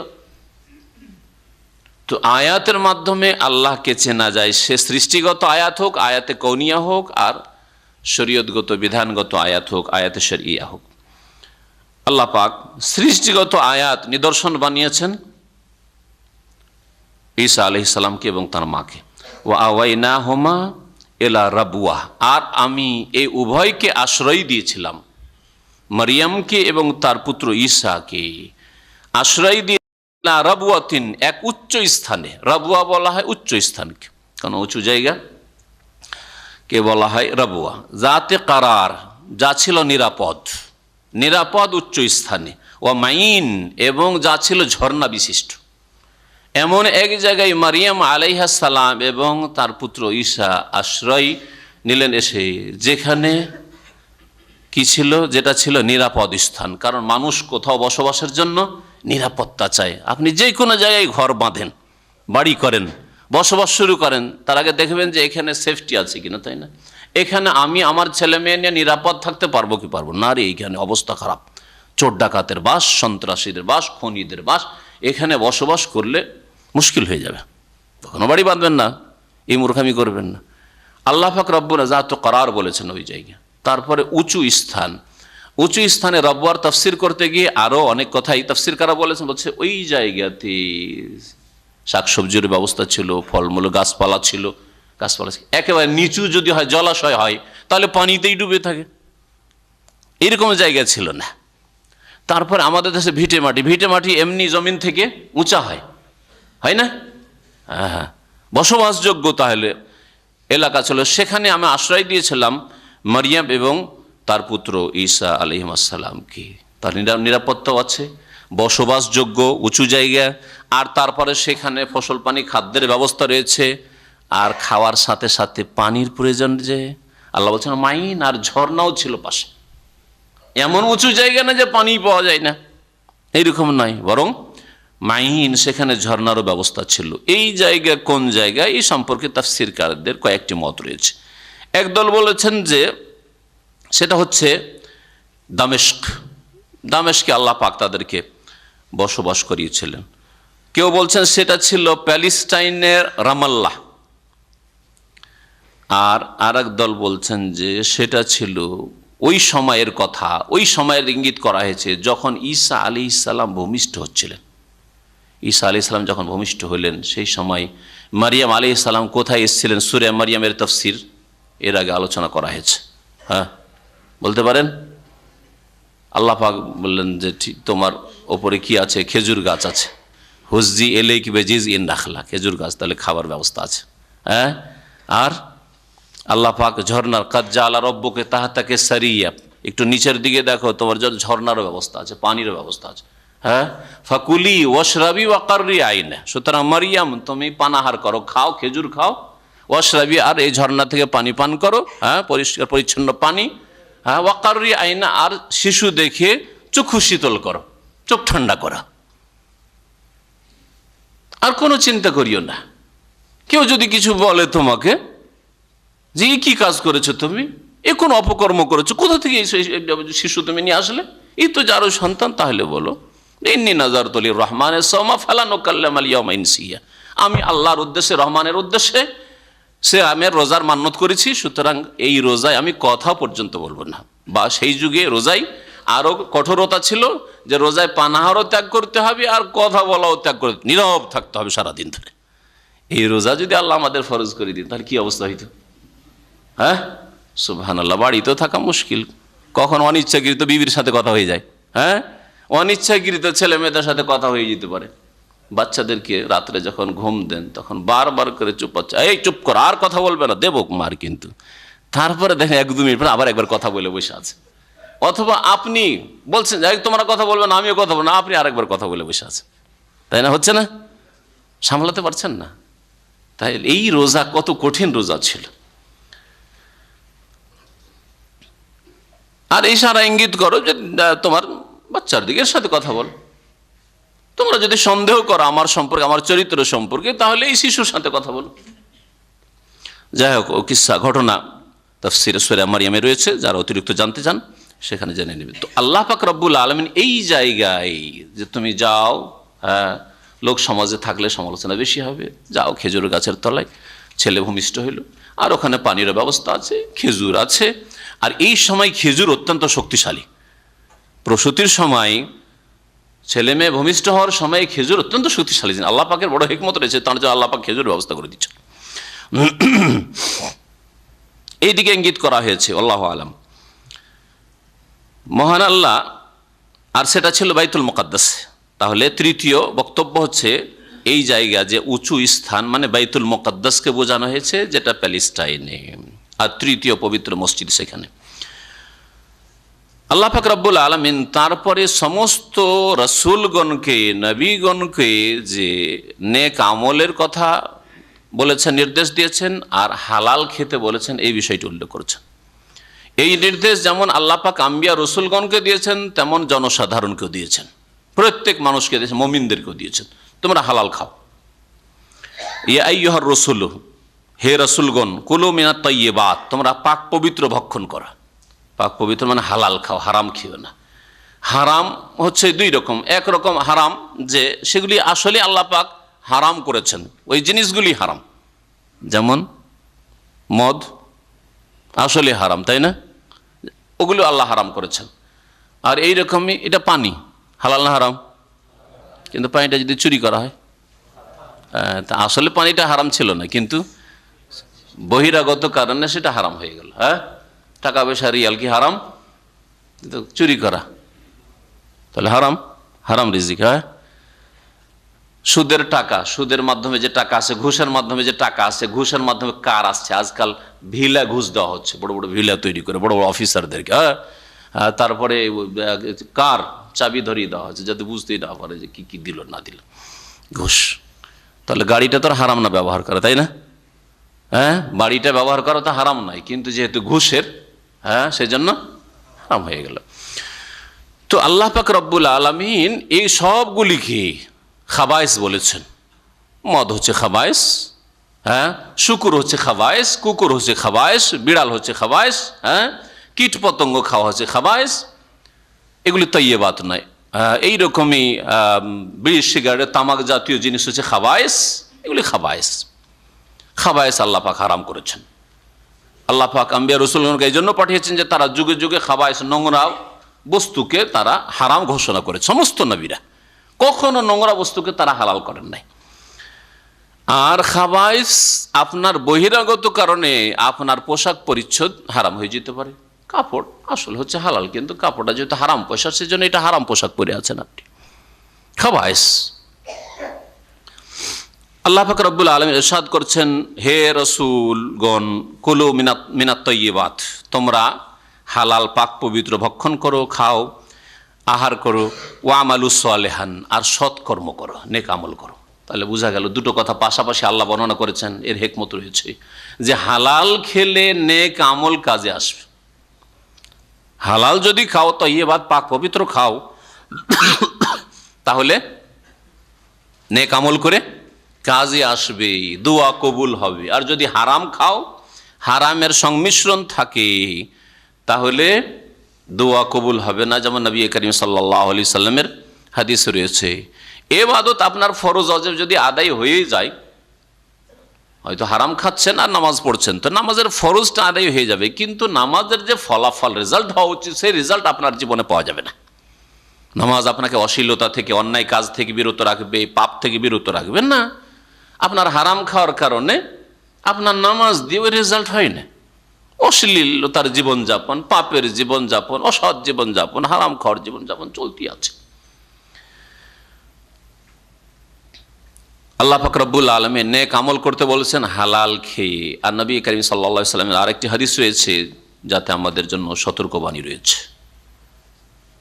নবী সাল্লাল্লাহু আলাইহি ওয়াসাল্লাম বলেছেন, আইয়ুমা লাহমিন নাবাতা মিনাস সুহুত, যে কোনো গোশত যা হারাম খেয়ে তৈরি হয়েছে, ঘুষের পয়সা খেয়ে তৈরি হয়েছে, সুদ খেয়ে তৈরি হয়েছে, মদ খেয়ে তৈরি হয়েছে, শরীর গোস্ত খেয়ে তৈরি হয়েছে, কুকুর শিরগাল খেয়ে তৈরি হয়েছে, চুরি ডাকাতি করা পয়সা খেয়ে তৈরি হয়েছে, নাবাতা মিনাস সুহুত, হারাম খেয়ে যা তৈরি হয়েছে, বাতিল পন্থায় উপার্জন করে, শিরকি বিদাতি তরিকায় উপার্জন করে খেয়ে, হ্যাঁ ওগুলোকে কেউ বলে না সেজন্য এইটাও ওতে সামিল করেন। হ্যাঁ, হারাম খাওয়া মানে সুদ আর ঘুষ, এটা তো সবাই বলে, কিন্তু কবর মাজার দ্বারা যে ইনকাম হচ্ছে ওইটা কি? হ্যাঁ, মিলাদ করে যে ইনকাম হচ্ছে ওইটা কি? বিদাত করে যা আয় উপার্জন হচ্ছে ওইটা কি? তাবিজ বিক্রি করে যা আয় উপার্জন হচ্ছে সেটাকে তাইয়্যিবাত না খাবায়েস? খাবায়েস। নবী করিম সাল্লাল্লাহু আলাইহি ওয়াসাল্লাম বলছেন সেটা হচ্ছে সুহুত। আইয়ুমা লাহমিন, যে কোনো গোশত, নাবাতা যদি উদ্গত হয়, জন্মায়, মিনাস সুহুত, হারাম খেয়ে, ফান্নারু আউলা বিহি, তাহলে জাহান্নামের আগুন তার বেশি অধিকার রাখে, হক রাখে। জাহান্নাম বেশি দাবিদার হবে, জান্নাত দাবিদার হইতে পারবে না। আল্লাহ পাক আমাদের যেন হেফাজত করেন, হারাম রিজিকের রাস্তা থেকে আল্লাহ পাক যেন দূরে রাখেন, হালাল রিজিক আল্লাহ পাক যেন আমাদের বরকত দান করেন। ইন্নী বিমা তা'মালুন আলিম, আল্লাহ পাক বলছেন শোনো, তোমরা যা কিছু করো আমি সম্যক জ্ঞানী, সব জানি। সুতরাং কি খাচ্ছ আর কেমন আমল করছো, কি ধরনের আমল, সুন্নাত ভিত্তিক ইখলাসের সাথে, এই দুটো শর্ত হচ্ছে আমল কবুল হওয়ার জন্য। আর আমল হালাল খেয়ে করছো, তাইয়্যিবাত খেয়ে না খাবায়েস, নোংরা খেয়ে, হারাম খেয়ে, বিড়ি সিগারেটের গন্ধ নিয়ে মসজিদে চলে এসেছে নামাজ পড়তে, আর কত লোককে যে কষ্ট দিচ্ছেন, আর এই হারাম খাচ্ছেন, খাবায়েস খেয়ে কি করে আপনি মসজিদ আসছেন? একটু চিন্তা লাগে না? খাবায়েস খাচ্ছেন আপনি হজে ওমরায় গিয়ে, রাস্তাতে হেরামের অবস্থায়, মেনায়, আরাফায়, একটু চিন্তা করা উচিত এই মুসলিমকে। ইন্নী বিমা তা'মালুন আলিম, তোমরা যা কিছু করো সে সম্পর্কে আমি সম্যক জ্ঞানী, সব জানি। আল্লাহ পাক রব্বুল আলামিন মুমিনদেরকে সম্বোধন করে সহিহ মুসলিমে এই মর্মে একটা হাদিস রয়েছে, এই মর্মে হাদিস রয়েছে। নবী করিম সাল্লাল্লাহু আলাইহি ওয়াসাল্লাম বলছেন, ইয়া আইয়ুহান নাস, হে মানব সকল, ইন্নাল্লাহা তাইয়্যিবুন লা ইয়াকবালু ইল্লা তাইয়্যিবান, আল্লাহ পাক পাক পবিত্র, সুতরাং পাক পবিত্র বস্তু ছাড়া আর কিছু গ্রহণ করেন না, কবুল করেন না। পাক না খেয়ে না পাক খাবে, নোংরা খাবে, হারাম জিনিস খাবে, আল্লাহ পাক কবুল করবেন না। ওয়া ইন্নাল্লাহা আমারাল মুমিনিন, আর আল্লাহ পাক মুমিনদেরকে ওই নির্দেশ দিয়েছেন, বেমা আমারা বিহিল মুরসালিন, যা রাসূলদেরকে নির্দেশ দিয়েছেন। আল্লাহ পাকের বিধানে কোনো তারতম্য নেই, যে রসুলদের জন্য সব ছাড় রয়েছে, যা ইচ্ছা তাই করো, অথবা পীরদের জন্য সব ছাড় রয়েছে, ও নামাজ পড়ুক আর নাই পড়ুক। হ্যাঁ, আর পীরেরা যদি আপনার শরীয়তের বাহ্যিক উল্টাও করে তবু আপত্তি করবেন না। এই শিক্ষা কি ইসলাম দিয়েছে? এই শিক্ষা ইসলাম দিয়েছে না সকলের জন্য বিধানে এক? হ্যাঁ, আরে ভাই জেনা আপনার জন্য হারাম, মদ হারাম, হ্যাঁ, বেঈমানি হারাম, আপনার পীরের জন্য হারাম, নবীর জন্য হারাম, রাসূলের জন্য হারাম, সকলের জন্য হারাম, সকলের জন্য একই বিধান রয়েছে। এই হাদিস কি প্রমাণ করে না? হ্যাঁ, তারপরে কি করে হক্কানি পীরের দাবিদার আর বলছে যে দেখেন আপনার পীর সাহেব যদি বলে যায় নামাজকে মদে ডুবিয়ে নামাজ পড়ো, নাপাক মনে করবেন না, হ্যাঁ, নাজাইজ মনে করবেন না, আপনি আপত্তি করবেন না, আপনি চোখ বন্ধ করে করেন, কারণ পীর সাহেব এমন নজরে দেখছে, দৃষ্টি দেখছে যেটা আপনার নেই। নাউযুবিল্লাহ, কি শিখায়, কি কুফরি শিখায়, কি ইসলাম বিরোধী কথা শিখায়, আর দাবিদার হক্কানি হওয়ার। নবী করিম সাল্লাল্লাহু আলাইহি ওয়াসাল্লাম বলছেন যে আল্লাহ পাক পাক পবিত্র, আর আল্লাহ পাক পবিত্র ছাড়া আর কিছু কবুল করেন না। আর মুমিনদেরকে ওই নির্দেশই দিয়েছেন যেই নির্দেশ দিয়েছেন মুরসালিনদেরকে, রাসূলগণকে। ফাকালা, তাই আল্লাহ পাক বলছেন, ইয়া আইয়ুহার রাসূলু কুলু মিনাত তাইয়্যিবাতি ওয়া আমালু সালিহা ইন্নী বিমা তা'মালুন আলিম। ওয়াকালা, এটা ছিল রাসূলদেরকে অ্যাড্রেস, সম্বোধন। ওয়াকালা, আর আল্লাহ পাক মুমিনদেরকে সম্বোধন করে বলছেন, ইয়া আইয়ুহাল্লাযীনা আমানু, হে ঈমানদার লোকেরা, কুলু মিন তাইয়্যিবাতি মা রাযাকনাকুম, তোমরা ভক্ষণ করো, আহার করো যে রিজিক তোমাদেরকে দিয়েছি তা থেকে যেগুলি তাইয়্যিবাত, পাক পবিত্র, হালাল, যেগুলি বৈধ, সেগুলি খাও। ওয়াশকুরুলিল্লাহ, আর তারপরে আল্লাহ পাকের কি করো? শুকরিয়া আদায় করো। রাসূলদের ক্ষেত্রে বলা হয়েছে আমালু সালিহ, নেক আমল করো। আর মুমিনদেরকে আল্লাহ কি বলছেন? হালাল খেয়ে, পাক পবিত্র খেয়ে শুকরিয়া আদায় করো। তার মানে শুকরিয়া মানে শুধু মৌখিক শুকরিয়া নয়, তার মানে ঈমান, তার মানে নেক আমল, তার মানে হচ্ছে নামাজ পড়া, 5 ওয়াক্ত নামাজ পড়া। আল্লাহ রুজি খান আর নামাজ পড়েন না, আল্লাহ রুজি খান আর কবর মাজারে ধর্ণা দেন, আল্লাহ পাকে রুজি খান আর দেবদেবীর কাছে ধর্ণা দেন, আল্লাহ পাকে রুজি খান আর আস্থা ভরসা করেন আপনি তাবিজ তুমারের উপরে, বালার ওপর। তাহলে কোথায় আপনি আল্লাহ পাকের শুকরিয়া আদায় করলেন? যে আল্লাহ পাক দান করছেন তার ইবাদতবন্দি করতে হবে, এর নাম হচ্ছে শুকরিয়া। তার বিধান জীবনের প্রতিটি ক্ষেত্রে বাস্তবায়ন করতে হবে, সার্বিক ক্ষেত্রে আল্লাহর দিনকে মেনে চলতে হবে, তাহলে আল্লাহ পাকের শুকরিয়া আদায় হবে। বরং এই হাদিসে তো দুটো আয়াতের কথা বলা হয়েছে, আরেকটি আয়াত রয়েছে যারা হাফেজ মনে আছে, আল্লাহ পাক সমস্ত মানব জাতিকে সম্বোধন করেছেন, ইয়া আইয়ুহান নাস কুলু মিম্মা ফিল আরদি হালালান তাইয়্যিবা, হে মানব সকল। আল্লাহ কাফের মুশরিককেও, নাস্তিককেও, সকল মানুষকে আল্লাহ পাক সম্বোধন করে বলছে, ইয়া আইয়ুহান নাস, হে মানব সকল, কুলু মিম্মা ফিল আরদি, পৃথিবীতে যা আছে তা থেকে সবগুলি খেও না। আরে গরুও খাচ্ছ, খাসিও খাচ্ছ, আর শুকুরও খাচ্ছ, পানিও খাচ্ছ, জুসও খাচ্ছ, আর মদও খাচ্ছ, এই কাজ করিও না। মিম্মা ফিল আরদ, পৃথিবীতে যা কিছু আছে তা থেকে কি খাও? হালালান তাইয়্যিবা, হালাল খাও, পাক পবিত্র খাও। সুবহানাল্লাহ, চিন্তা করতে পেরেছেন যে হালাল রুজির কত গুরুত্ব, যে আল্লাহ পাক রাসূলদেরকে সম্বোধন করছেন, মুমিনদেরকে আলাদা করে সম্বোধন করছেন, আবার সমস্ত মানুষকে আল্লাহ আলাদা করে সম্বোধন করছেন কোরআনে কারীমের আয়াতে। আল্লাহ পাক তারপরে ইরশাদ করছেন মানব জাতি সম্পর্কে, যে মানব জাতি আসলে একটি জাতি ছিল, এত বিভেদ, এত বিভক্তি, আর এত দল উপদল কিছুই ছিল না, না রাজনৈতিক দল, না ধর্মীয় দল, না তরিকত মারফতের দল, না মযহাবের দল, কোনো দল ছিল না। মানব জাতিকে আল্লাহ পাক এক উম্মত করে, একটি জাতি করে সৃষ্টি করেছেন। ওয়া ইন্না হাযিহি উম্মাতুকুম উম্মাতান ওয়াহিদা, আর নিঃসন্দেহে এই হচ্ছে উম্মাতুকুম, তোমাদের জাতি, উম্মত মানব জাতি, উম্মাতান ওয়াহিদা, একটি উম্মত, একটি জাতি। সমস্ত মানুষ হচ্ছে একটি জাতি, একটি জাতি। একটি জাতি কিসের ভিত্তিতে? তাওহীদের ভিত্তিতে, আল্লাহর একত্রের ভিত্তিতে। আদম আলাইহিস সালাম থেকে শুরু করে নূহ আলাইহিস সালামের কাছাকাছি সময় পর্যন্ত দীর্ঘ যুগ চলে গেছে, সমস্ত মানুষ তাওহীদের উপর ছিল, আল্লাহর একত্রে, একটি জাতি ছিল, দুই জাতিতে ভাগ হয়নি, দুই জাতিতে ভাগ হয়নি। নূহ আলাইহিস সালামের যুগে প্রথম মানুষ দুই জাতিতে ভাগ হচ্ছে, কাফের আর মুশরিক, কাফের মুশরিক আর মুমিন, মুমিন আর কাফের বা মুশরিক, এই দুই ভাগে ভাগ হচ্ছে।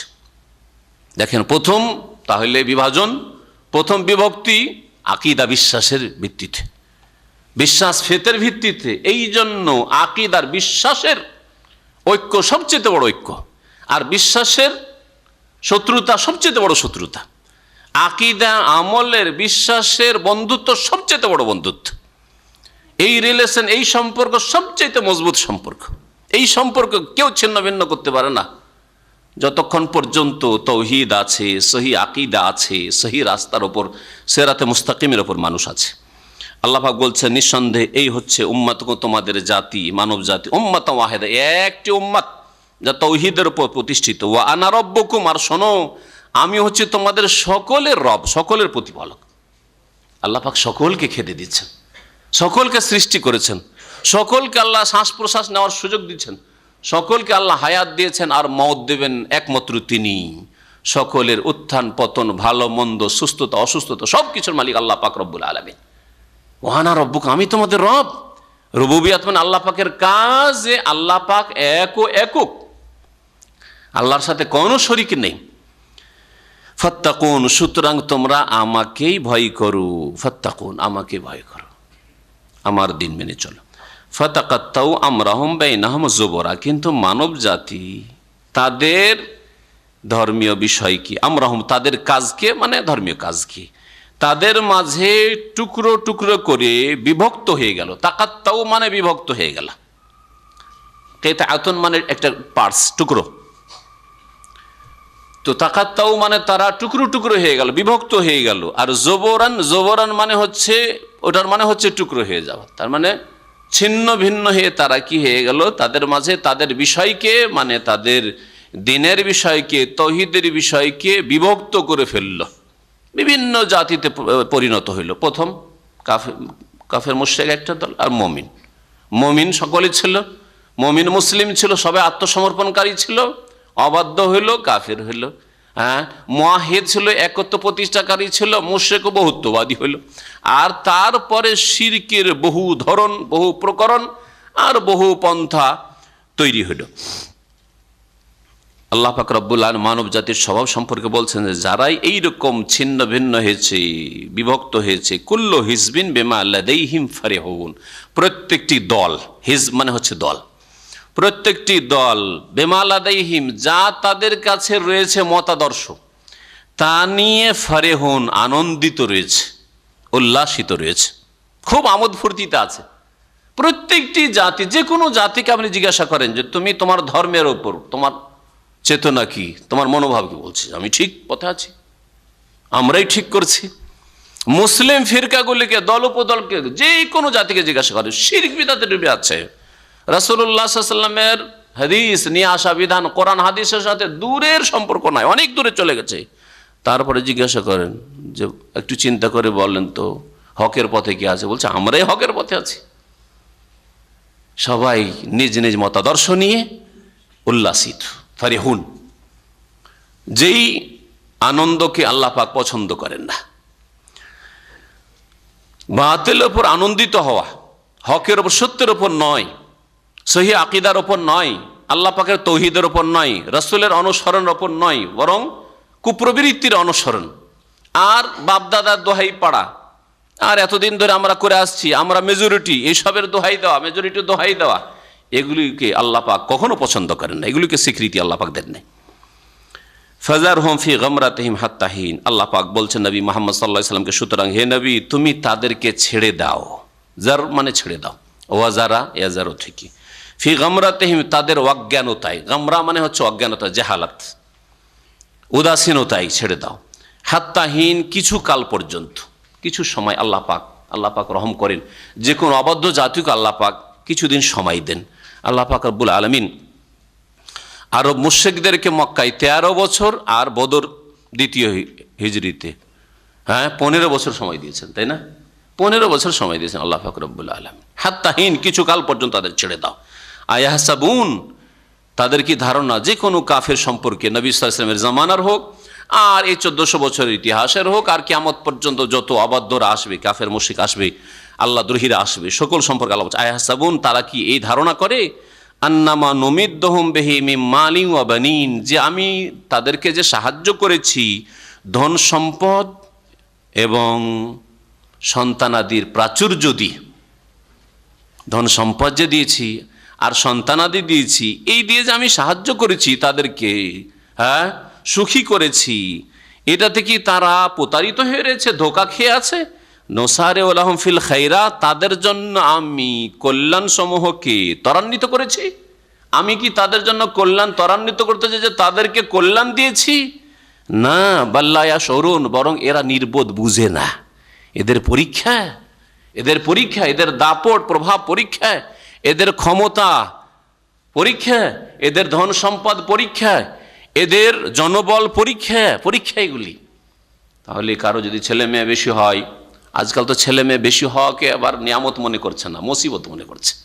কেমন প্রকৃতির নেচার বিকৃত হয়েছে, কাফেরদের তো হয়েছে, মুসলিম সমাজের অধিকাংশ লোকের নেচার বিকৃত হয়ে গেছে, যে বেশি ছেলে মেয়ে পাওয়া আল্লাহ পাকের নিয়ামত। ধনের সাথে আল্লাহ বানুন, কোরআনে কারীমের বহু আয়াত আল্লাহ উল্লেখ, আল মালু আল বানুনা জিনাতুল হায়াতুদ দুনিয়া। আল্লাহ বলছেন ধন সম্পদ আর সন্তান সন্ততি, এগুলো কি বানুন? জিনাতুল হায়াত, পার্থিব জগতের শোভা সৌন্দর্য, এটাই তো সাজ। এগুলি তো হচ্ছে মজার জিনিস, দুনিয়ায় মজার লাগে না, ছেলে মেয়ে বেশি মজা লাগে না। ছেলে মেয়ে বেশি মজা লাগে, কি মজা লাগে? পয়সা মজা লাগে। দুটো ছেলের পরে না না না না আর হইলে মাথা খারাপ, বিবিরও মাথা খারাপ, আপনারও মাথা খারাপ। কিন্তু 10 কোটি টাকা হয়ে গেছে, মাথা খারাপ হয়েছে, এত টাকা রাখবো কোথায় রে? দেশের ব্যাংকে তো রাখা যাবে না, ইনকাম ট্যাক্স দিতে দিতে মাথা খারাপ হয়ে যাচ্ছে, তা রাখবো কোথায়? আর পয়সা যেন না হয়। আছে এরকম কোনো বান্দা পাওয়া যাবে দুনিয়ায়? কোনো মুসলিম খুঁজে পাওয়া যাবে? অথচ আল্লাহ সমান করে দুটো নিয়ামত আল্লাহ বয়ান করেছেন। এইখানে আল্লাহ বলছেন যে ধন সম্পদ দিয়ে কি তাদেরকে আমি তাদের কল্যাণ করেছি মনে করেছে? আসলে বুঝে না, বাল্লা সরুন, আল্লাহ পাকের পরীক্ষা, আল্লাহ পাকের পরীক্ষা। সুতরাং সাদরে গ্রহণ করবেন আল্লাহ পাকের নিয়ামতকে। আল্লাহ পাক যদি ছেলে মেয়ে দেন, আর বেশি ছেলে মেয়ে ওলারা আজকে সুখী। বাস্তবে আপনি দেখেন, যারা ধার্মিক পরিবারও নয়, বেশি ছেলে মেয়ে আছে ওরা বেশি সুখী। বাস্তবে যেই দেশে জনসংখ্যা বেশি তারা সুখী। কে বলো জনসংখ্যা কম থাকলে বেশি সুখী হয়? ভুল কথা, কোরআন হাদিস বিরোধী কথা আর বাস্তব বিরোধী কথা। দেখেন একটা সাধারণ উদাহরণ দিই। আপনার যদি মাত্র দুটো ছেলে থাকে, হতে পারে একটা ছেলে অক্ষম, পড়াশোনা ভালো করে করলো না, আর একটা ছেলে ব্রেনি ছিল, পড়াশোনা তো ভালোই করলো কিন্তু বাটমার, গেল শেষ, তাই না? কিন্তু 5টা ছেলে আছে, আর একটা গেল, আর একটা অক্ষম হইলো, একটা পড়াশোনা বাটমার হইলো, কিন্তু আর দুটো, একটা তো ভালো হবে, এটাও খেতে দিল না, ওইটাও খেতে না, আর একটা তো দেবে। কিন্তু যার একটা দুটো ছেলে আছে, ওই বুড়ো বুড়িগুলোকে দেখেন, শুধু গিয়ে দেখেন এবং আল্লাহ পাক রব্বুল আলামিনের নিয়ামত স্মরণ করেন, যে আল্লাহ শুকরিয়া আদায় করেন যে বেশি ছেলে মেয়েটি আল্লাহ পাকের নিয়ামত এবং এতি কল্যাণ রয়েছে। এটা পার্থিব কল্যাণ বললাম, আর আখিরাতের কল্যাণ তো আছেই। ও আউওয়ালাদিন সালেহিন ইয়াদুল্লাহ, নেক সন্তান হতে পারে যে একটা দুটো ছেলে নেক হইলো না, জীবনে আপনার জন্য দোয়া করবেন না, আর দোয়া করলো এই অপদার্থ ছেলের দোয়াতে হবেই বা কি? ফাসেক ছেলে ভাড়া, এটা কিছু লোক মোল্লাদেরকে নিয়ে এসে দোয়া, এতে কোনো ফায়দা হবে? বরং যেই ব্যক্তি মুখলিস, নিষ্ঠাবান, বাপ মাকে অন্তর থেকে ভালোবাসত, শ্রদ্ধা করত, আর যেই ছেলে আল্লাহকে ভয় করে, যেই ছেলে 5 ওয়াক্ত নামাজি, যেই ছেলে আল্লাহ ভীরু, ওয়ালাদুন সালেহ, নেক সন্তান দোয়া করবে, এটা আখিরাতে আপনার ব্যালেন্স বাড়তেই থাকবে। নবী করিম সাল্লাল্লাহু আলাইহি ওয়াসাল্লাম হাদিসে রয়েছে যে হঠাৎ করে দেখবে যে আযাব হালকা হয়ে যাচ্ছে, আযাব হালকা হয়েছে, তখন ফেরেশতাকে জিজ্ঞাসা করে, কি ব্যাপার, আমার এত আযাব ও শাস্তি হচ্ছিল, তা আজকে আবার আযাবটা আমার হালকা কেন হয়েছে? তখন ফেরেশতা বলবে যে তোমার ছেলে তোমার জন্য দোয়া করছে, তোমার ছেলে তোমার জন্য সাদকা করেছে, তোমার ছেলে তোমার জন্য নেকি পৌঁছিয়েছে। শরীয়ত সম্মত নেকি পৌঁছানো, যেগুলো শরীয়ত সম্মত নেকি পৌঁছানোর তরিকা নাই, সেগুলি নেবেন না, যা আমাদের দেশে প্রচলিত রয়েছে। তাহলে দুনিয়াতেও লাভ আছে ছেলে মেয়ের সংখ্যা বেশি হলে, আর আখিরাতেও লাভ আছে। মেয়েদেরকে অনেক সময় জাহিলিয়াতের যুগের আরেক চরিত্র যে দুর্বল মনে করে, মেয়ে বেশি হলে লাভটাই কি? ওতে লাভ আছে। হতে পারে ছেলে নেক হইল না, দোয়া করলাম না, কিন্তু মেয়ে বাপ মায়ের জন্য দোয়া করবে। মেয়ে যদি শুধু নামাজি হয়, বেশি শিখাইতে পারলেন না কিছুদিন, নামাজি যদি হয়, মেয়ে অবশ্যই দোয়া করবে, বলবে না বাপ মাকে। ছেলে ভুলে যেতে পারে, ছেলে স্ত্রী পেয়ে ছেলে মেয়ে পেয়ে ভুলে যেতে পারে, কিন্তু মেয়ে সাধারণত স্বামী পেয়ে আর ছেলে মেয়ে পেয়ে বলে না বাপ মাকে। এটা বাস্তবে দেখতে পাচ্ছি। তাহলে আমরা যে কথা বলছি কোরআন এবং হাদিস ভিত্তিক কথা, আর বাস্তবমুখী কথা, যে ছেলে মেয়ে আল্লাহ পাকের বড় নিয়ামত। সুতরাং এই ক্ষেত্রে কখনো যেন এইরকম মন মেজাজ না থাকে, জাহিলিয়াতের চরিত্রের শিকার না হন, যে না রে বাবা ছেলে মেয়ে বেশি নেওয়া যাবে না, আজকাল সমস্যা। না, কেন সমস্যা? যাদের ছেলে মেয়ে বেশি কোনো সমস্যা নেই, আলহামদুলিল্লাহ খুব সুখী আছে। আল্লাহ পাক তারপর ইরশাদ করেছে, ইন্নাল্লাযীনা হুম মিন খাশিয়াতি রাব্বিহিম মুশফিকুন, নিঃসন্দেহে ওইসব লোকেরা যারা তাদের প্রতিপালকের ভয়ে ভীত সন্ত্রস্ত, আল্লাহকে যারা খুব ভয় করে, এরা হচ্ছে প্রশংসিত।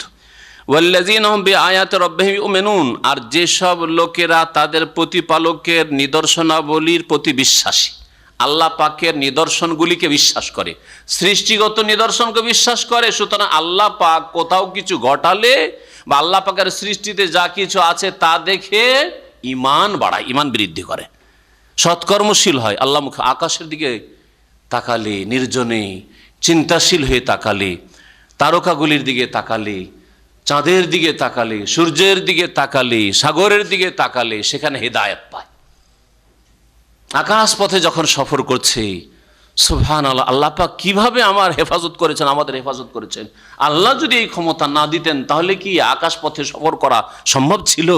সেখান থেকে ঈমান তাজা করে ফিরে আসে। যখন পানি জাহাজে সফর করে, নৌকোতে সফর করে, তখন সেখান থেকে ঈমান আর আলো নিয়ে ফিরে আসে। এইভাবে আল্লাহ পাকের সৃষ্টিগত নিদর্শনকেও বিশ্বাস করে, আর সৃষ্টিগত নিদর্শনের মধ্যে আর একটা দিক হচ্ছে আল্লাহ পাক আপনার ভাগ্যে যা লিখে রেখেছেন, লিখনি, কখনো আপনার জন্য প্রীতিকর হলো, ভালো লাগলো, মানে সুখ পেলেন, আর কখনো দুঃখ আসলো, দুর্দিন নেমে আসলো, কষ্ট, বালা, মুসিবত, বিপদ আপদ, তাতেও কি হইতে হবে? আপনাকে ঈমান মজবুত করতে হবে। যদি আল্লাহর নিয়ামত পান তো শুকরিয়া জ্ঞাপন করতে হবে। আর বালা মুসিবত যদি নেমে আসে, বিপদ আপদ নেমে আসে, তাহলে ধৈর্য ধারণ করতে হবে। নবী করিম সাল্লাল্লাহু আলাইহি ওয়াসাল্লাম বলছেন, মুমিনদের সব অবস্থায় লাভ আর লাভ, মুমিনের কখনো লস নেই। ইন্না আমরাল মুমিনি কুল্লাহু খাইর, নিশ্চয়ই মুমিনের সব কল্যাণ আর কল্যাণ, খায়র আর খায়র। ওয়ালাইসা যালিকা ইল্লা লিল মুমিন, এটা মুমিন ছাড়া কোনো কাফেরও হাসিল করতে পারে না, কোনো মুশরিকও হাসিল করে না, কোনো মুনাফিকও হাসিল করে না, কোনো বেদিনও হাসিল করতে পারে না, সত্যিকার ইমানদার মানুষই হাসিল করে। ইন আসাবাহু সাররা, যদি সুখ আসে অহংকারী হয় না, সাকারা, শুকরিয়া আদায় করে, আল্লাহর দান আলহামদুলিল্লাহ আল্লাহ পাক দিয়েছেন। সুতরাং আল্লাহ সন্তুষ্টির কাজে ব্যয় করতে হবে, আল্লাহ পাক রব্বুল আলামিনের দিনের খেদমত করতে হবে, আল্লাহর দান আল্লাহ পাক দিয়েছেন। নেক জীবন যাপন করতে হবে। ওয়াইন আসাবাহু দররা, আর যদি কষ্ট নেমে আসে, বিপদ আপদ আসে, সবারা, তাহলে কি করে? ধৈর্য ধারণ করে। ফাকানা খায়রাল্লাহ, তার জন্য কল্যাণ আর কল্যাণ, সব ক্ষেত্রে নেকি আর নেকি। যখন আপনি ধৈর্য ধারণ করবেন তখন মুসিবত হালকা হয়ে যাবে। আলহামদুলিল্লাহ, দীর্ঘদিন আল্লাহ সুস্থ রেখেছেন, আজকে থেকে 40 বছর সুস্থ থাকলাম, এই 1 বছর অসুস্থ, এমন কি হালকা হয়ে যাবে মুসিবত। কিন্তু যখন মনে করেন হাই রে আল্লাহ রে, একদিন নয়, 1 সপ্তাহ নয়, 1 মাস নয়, 1 বছর ধরে অসুস্থ আছি, হ্যাঁ, একেবারে ভেঙে পড়বেন, আর কোনো কাজের থাকবেন না, আপনি কোনো কাজের থাকবে না, মানসিক রোগও বেড়ে যাবে, শারীরিক রোগও বেড়ে যাবে, বাস্তব কথা। এই জন্য মুমিনের মুসিবত হালকা হয়ে যায়, কারণ তার যে সুখ রয়েছে, তার যে আল্লাহ পাকে আরও নিয়ামত রয়েছে, বহু নিয়ামত, এগুলিকে সামনে দেখে, নজরে রাখে। আর নিচু শ্রেণীর লোকদেরকে দেখে, আমার নিচে অনেক লোকেরা আছে, আরে আলহামদুলিল্লাহ অসুস্থ থাকলেও বাড়িতে আছি, ছেলে মেয়েদের মাঝে আছি, তাদের সাথে কথাবার্তা বলছি, অনেক অসুস্থ মুমূর্ষ অবস্থায়, মাসকে মাস, বছরকে বছর হাসপাতালে পড়ে আছে, খোড়া হয়ে অক্ষম হয়ে পড়ে আছে, চলতে পারে না, আলহামদুলিল্লাহ, তাই না? নবী করিম সাল্লাল্লাহু আলাইহি ওয়াসাল্লাম এই জন্য নিচের দিকে দেখতে বলেছেন, যাতে করে আল্লাহ পাকের শুকরিয়া আদায় করতে পারেন। আল্লাহ পাক এরশাদ করছেন যে যারা কি করে, তাদের রবের আয়াত সমূহকে বিশ্বাস করে, সৃষ্টিগত আয়াত বিশ্বাস করে, সুতরাং তকদিরে যা কিছু আসুক তার উপর সন্তুষ্টি প্রকাশ করে, আর পৃথিবীতে যা কিছু হচ্ছে তা থেকে শিক্ষা নেই। আর আল্লাহ পাকের আয়াত হচ্ছে কোরআন এবং হাদিস, ওহী থেকেও, ওহীর প্রতিও বিশ্বাস করে এবং তা দিয়েও ইমানকে শক্তিশালী করে। ওয়াল্লাযীনা হুম বিরাব্বিহিম লা ইউশরিকুন, আর সত্যিকার মুমিন সৎকর্মশীল তো ওই সব লোকেরা, জান্নাতি ওরা, যারা তাদের রবের সাথে কোনো রকমের শিরক করে না, বড় শিরকও করে না, ছোট শিরকও করে না। ওয়াল্লাযীনা ইউতুনা মা আতাও, আর ওই সব লোকেরা, মুমিনরা, যারা দান করে, যা দান করার, ইউতুনা মানে ইয়াতাসাদ্দাকুন, দান করে, দিয়ে থাকে, মা আতাও, যা দান করার, যা পারলো দান করলো, দান করার পরে আত্মগৌরবে ফেটে পড়ে না যে আমি অনেক কিছু করলাম, হ্যাঁ, আমার মতো কেউ করতে পারেনি, এটা আবার আরেক মূর্খতা। এই মূর্খতা অনেকের মধ্যে রয়েছে। কিছু দিনের কাজ করতে পারলে, আর কিছু যদি মসজিদ মাদ্রাসা করতে পারে, কিছু যদি নেক কাজ করতে পারে, কিছু দিনের দাওয়াতের কাজ করতে পারে, তো সুবহানাল্লাহ, আর থাকতে পারে না, হ্যাঁ, বেলুন ফুলা ফুলে যায় না, এরকম হবেন না কখনো। মুমিনের চরিত্র হচ্ছে ইউতুনা মা আতাও, যতটা দিতে পারলো দিতে পারলো, কেউ পয়সা দিতে পারলো দিনের খাতিরে, কেউ সময় দিতে পারলো, শ্রম দিতে পারলো, কেউ তার কথা দিতে পারলো, কেউ তার লিখনি দিতে পারলো, কেউ তার বিদ্যা বুদ্ধি দিতে পারলো। ইউতুনা মা আতাও, যা দেওয়ার তা দিল, দান করার তা দান করলো। ওয়া কুলুবুহুম ওয়াজিলা, এ সত্ত্বেও তাদের হৃদয় হচ্ছে ওয়াজিলা, ভয়, আল্লাহর ভয়ে প্রকম্পিত, ভয়ে ভীতু। দান করছে তারপরে ভয় করছে, দিনের কাজ করছে তারপরে ভয় করছে আল্লাহকে, নেকির কাজ করছে তারপরে ভয় করছে, মাতা পিতার সেবা করছে তারপরে ভয় করছে, সৎকর্মশীল তারপরে ভয় করে। এটা হচ্ছে মুমিনের শান। কখনো অন্তরে এই অহংকার আসবে না যে আমি অনেক কিছুই করলাম, মনে হচ্ছে আল্লাহর উপর এহসান করলেন আপনি, আল্লাহর দিনের আপনি ওপর অবদান ছেড়ে দিলেন আপনি, না, আল্লাহর এহসান। বরং আল্লাহ পাক একটি আয়াত ইরশাদ করেছেন যে তুমি ঈমান নিয়েছো, তুমি ভালো কাজ করো, এ কার এহসান করলে? তুমি নিজেরই এহসান। বালিল্লাহু ইয়ামুন্নু আলাইকা আন হাদাকুম লিল ঈমান, বরং আল্লাহ পাক তোমার উপর অনুগ্রহ করেছেন, এহসান করেছেন, যে আল্লাহ তোমাকে হেদায়েত করেছেন, তোমাকে হেদায়েত না করে যে হিন্দুর ঘরে পয়দা করে দিতেন, তোমাকে নাস্তিকের ঘরে পয়দা করে দিতেন, তোমাকে যদি ইহুদি নাসার ঘরে পয়দা করতেন কি হইতো? তোমাকে যদি পয়দাই না করতেন আল্লাহ পাক, কি হইতো তাহলে? আল্লাহ পাক তোমাকে পয়দা করেছেন, তোমাকে সুন্দর করেছেন, সুঠাম করেছেন, তোমাকে সুন্দর গঠন দিয়েছেন, বিবেক বুদ্ধি দিয়েছেন, তোমাকে হেদায়েতও দান করেছেন। আল্লাহ শুকরিয়া, আল্লাহর ইহসান রয়েছে তোমার উপর যে তোমাকে নামাজি বানিয়েছেন, তোমাকে আল্লাহ ভীরু বানিয়েছেন, তোমাকে দান খায়রাত করার তৌফিক দিয়েছেন, তোমাকে দিনের কাজ করার তৌফিক দিয়েছেন, তোমাকে দাওয়াত দেওয়ার তৌফিক দান করেছেন। আল্লাহ শুকরিয়া আদায় করো, আল্লাহর ইহসান তোমার উপর, তুমি কোনো ইহসান করো না। ওয়া কুলুবুহুম ওয়াজিলাহ, তাদের অন্তর ভয়ে ভীতু। কেন? আন্নাহুম ইলা রাব্বিহিম রাজিউন, কারণ তাদেরকে তাদের প্রতিপালকের কাছে ফিরে যেতে হবে, আল্লাহর কাছে হাজির হইতে। কি নিয়ে আল্লাহ হাজির হব, কি অবস্থায় হাজির হব, আল্লাহর কাছে নাজাত পাবো কি পাবো না, আযাব থেকে জাহান্নাম থেকে রক্ষা পাবো কি পাবো না, কবর আযাব থেকে বাঁচতে পারবো কি পারবো না, এই চিন্তায় ভয়ে ভীতু থাকে, তাদের অন্তর কাঁপে। উলাইকা ইউসারিউনা ফিল খায়রাত, এই যে ভালো গুণগুলি যাদের মধ্যে রয়েছে তারাই হচ্ছে দ্রুত গতি ফিল খায়রাত, কল্যাণ সমূহের কাজে, কল্যাণের কথাই এবং কাজে। ওহুম লাহা সাবিকুন, এবং তারা কল্যাণের কাজে অগ্রগামী।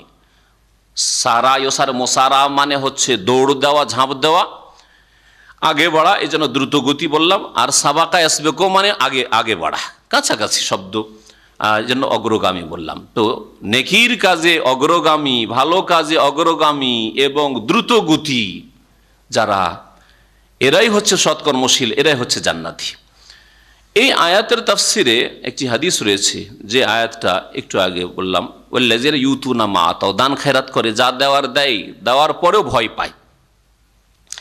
এদের সম্পর্কে একটা হাদিস রয়েছে, আয়েশা রাদিয়াল্লাহু তাআলা আনহা বর্ণনা করছেন, তিনি বলছেন, ইয়া রাসূলুল্লাহ, হে আল্লাহ রাসূল, ওয়াল্লাযিনা ইউতুনা মা আতাউ ওয়া কুলুবুহুম ওয়াজিলা, এর মানে কি? এর মানে আয়েশা রাদিয়াল্লাহু তাআলা আনহা অন্যরকম বুঝেছিলেন, তাফসিরটা অন্যরকম বুঝেছিলেন, যেটা আসল তাফসির না। তিনি বুঝে হুয়াল্লাযী ইয়াসরিকু, যে চুরি করে, যে ব্যভিচার করে, ওয়া ইয়াশরাবুল খামর, মদ খায়, ওয়া হুয়া ইয়াখাফুল্লাহ, মানে গুনাহ করে যে আল্লাহকে ভয় করে, ওকে বোঝানো হয়েছে, ওই রকম লোককে বোঝানো হয়েছে, না নেকি করে আল্লাহকে ভয় করে বোঝানো হয়েছে? তা আয়েশা রাদিয়াল্লাহু আনহা এই আয়াতটাকে বুঝেছিলেন ইউতুনা মা আতা, মানে যা করে তা করে, মানে পাপের কাজ করে, গুনাহ করে, কেউ মদ খায়, কেউ জেনা করে, কেউ চুরি করে, কেউ বেঈমানি করে, আর ভয় করে যে কি যে হবে, কি যে হবে, অন্যায় কাজ করলাম। আছে না আজকাল অনেক মুসলিমরা এরকম আছে, পাপও ছাড়তে পারেন না, আর একটু ভয়ও আছে আল্লাহর, তাই না? অধিকাংশ মুসলিমদের অবস্থা আজকাল এইরকম খানিকটা। নামাজও পড়ে না, আর যদি বলেন নামাজের কথা তো অবাধ্য না, বলছি দোয়া করি, ভুল করছি, হ্যাঁ একটু ভয় আছে, তাহলে কি যে হবে। তো এইরকম লোককে বোঝানো হয়েছে কি, বলছেন না কাল আল্লাহ, নবী সাল্লাল্লাহু আলাইহি ওয়াসাল্লাম বলছেন, না না না, এইসব লোকের প্রশংসা আল্লাহ করেননি, এদের আবার কিসের প্রশংসা? কাবিরা গুনাহও করতে থাকবে আর ভয় করবে। কোন ভয় হইল? ভয় হইলে আপনি যাবেন না ওখানে, যাকে ভয় করেন সেখানে কেউ যায় না মানুষ, তাই না, দুনিয়ার ক্ষেত্রে। তাহলে আপনি যখন আল্লাহর আযাবকে ভয় করেন, তো আযাবের কারণে কেন যাবেন আপনি, পাপে কেন যাবেন?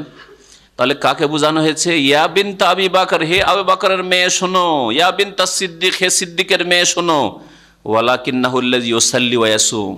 এই আয়াতে বোঝানো হয়েছে ওই সব লোকদেরকে যারা রোজ নামাজও পড়ে, সিয়াম পালন করে, রোজাও রাখে, ওয়া ইয়াতাসাদ্দাকু, দান খায়রাত করে, দিনের খেদমত করে, সব কিছু করে, ওয়া হুয়া ইয়াখাফুল্লাহ আযজা ওয়া জাল, আর মহান আল্লাহকে ভয় করে, যে জানি না আল্লাহ আমার নামাজ কবুল করলেন কিনা, আল্লাহ আমার রোজা কবুল করলেন কিনা, আমার দান খেরাত কবুল করলেন কিনা, আমার দিনের খিদমত কবুল হচ্ছে না, আমার ইখলাসে কমি আছে, অভাব আছে, যার ফলে সব নষ্ট হয়ে যাচ্ছে, রিয়াকারী হয়ে যাচ্ছে, এই নিয়ে চিন্তায় ব্যস্ত। সুবহানাল্লাহ, এরা হচ্ছে প্রশংসিত, এরা হচ্ছে প্রশংসিত।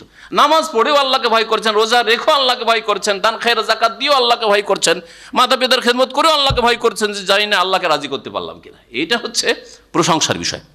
এই হাদিস মুসনাদ আহমদে রয়েছে আর তিরমিজিতে রয়েছে।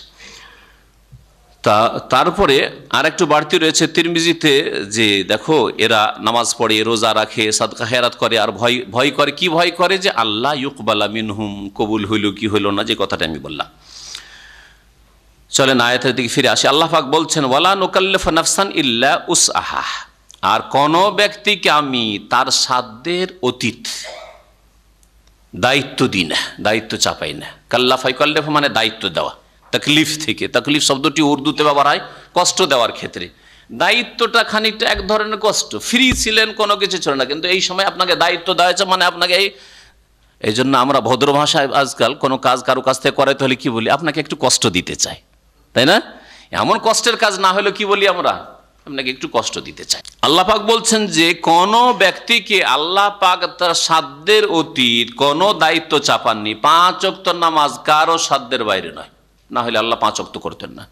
রমজান মাসের রোজা বড়দিনে হইলো, বৈশাখ জ্যৈষ্ঠী আষাঢ় শ্রাবণে হইলো, সাধ্যের বাইরে নয়।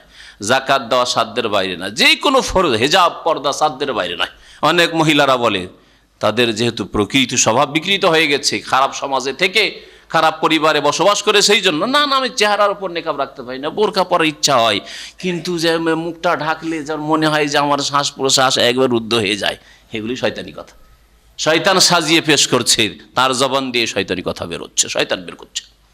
কখনো না। আল্লাহ পাকের দিনে এমন কোনো দায়িত্ব নেই যেই দায়িত্ব পালন করা মানুষের জন্য অসম্ভব, এরকম কিছু নেই। সুতরাং আমাদের সমাজের একটি কথা, অনইসলামিক কথা, জাহিলি কথা, বরং কুফরি কথা। সেটা কি, মানুষ যদি দিন ধর্ম ভালো করে মেনে চলে তাহলে এক পা এগানো যাবে না, বলে না?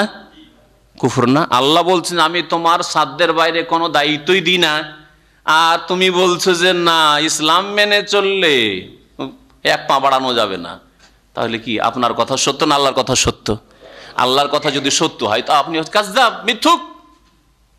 আর তারপরে আল্লাহর বিরুদ্ধে মিথ্যা, আপনি আপনার এই মিথ্যাচার, সুতরাং এটি কোরআন বিরোধী কথা, তাহলে এটি কুফরি কথা, এটি যেমন তেমন কথা না। আপনি কোরআনকে অস্বীকার করছেন তাহলে, আর না হয় কোরআন সম্পর্কে অজ্ঞ, দিন সম্পর্কে অজ্ঞ আপনি। আল্লাহ পাক রব্বুল আলামিন ইরশাদ করছেন ওয়ালাদাইনা কিতাবুন ইয়ানতিকু বিল হক, আর আমার কাছে একটি লিখনী আছে, কিতাব মানে আমলনামা, কর্মলিপি আছে, ইয়ানতিকু বিল হক, যা সত্য বলবে, কোনো সময় একটিও বাড়াবাড়ি করে কোনো রিপোর্ট দেবেন। আমলনামা এমন একটা জিনিস মানুষের, যা যেমন করেছে। আরে দুনিয়াতেই যদি আজকাল কম্পিউটারের যুগে সুপার মার্কেটে যা বাজার করলেন, কত কোন ঘন্টায়, কত মিনিটে, কত সেকেন্ডে চলে আসছে। সাথে সাথে পেমেন্ট দিলেন আপনি ওই থেকে কার্ড দিয়ে, আপনার এটিএম কার্ড দিয়ে, সাথে সাথে চলে আসছে। এত ডিটেলস যদি মানুষ বের করে নিতে পারে আর তাতে ভুল হয় না, যদি এন্ট্রি করতে ভুল না করে, তাই না? তো আল্লাহ পাক রব্বুল আলামিনের ফেরেশতা দিয়ে, মালায়েকা দিয়ে যা লিখিত এই আমলনামা, তাতে কি করে ভুল হতে পারে? ইয়ানতিকু বিল হক, সত্য কথা বলবে। ওয়াহুম লা ইউযলামুন, আর মানব জাতির ওপর কোনো রকম জুলম করা হবে না।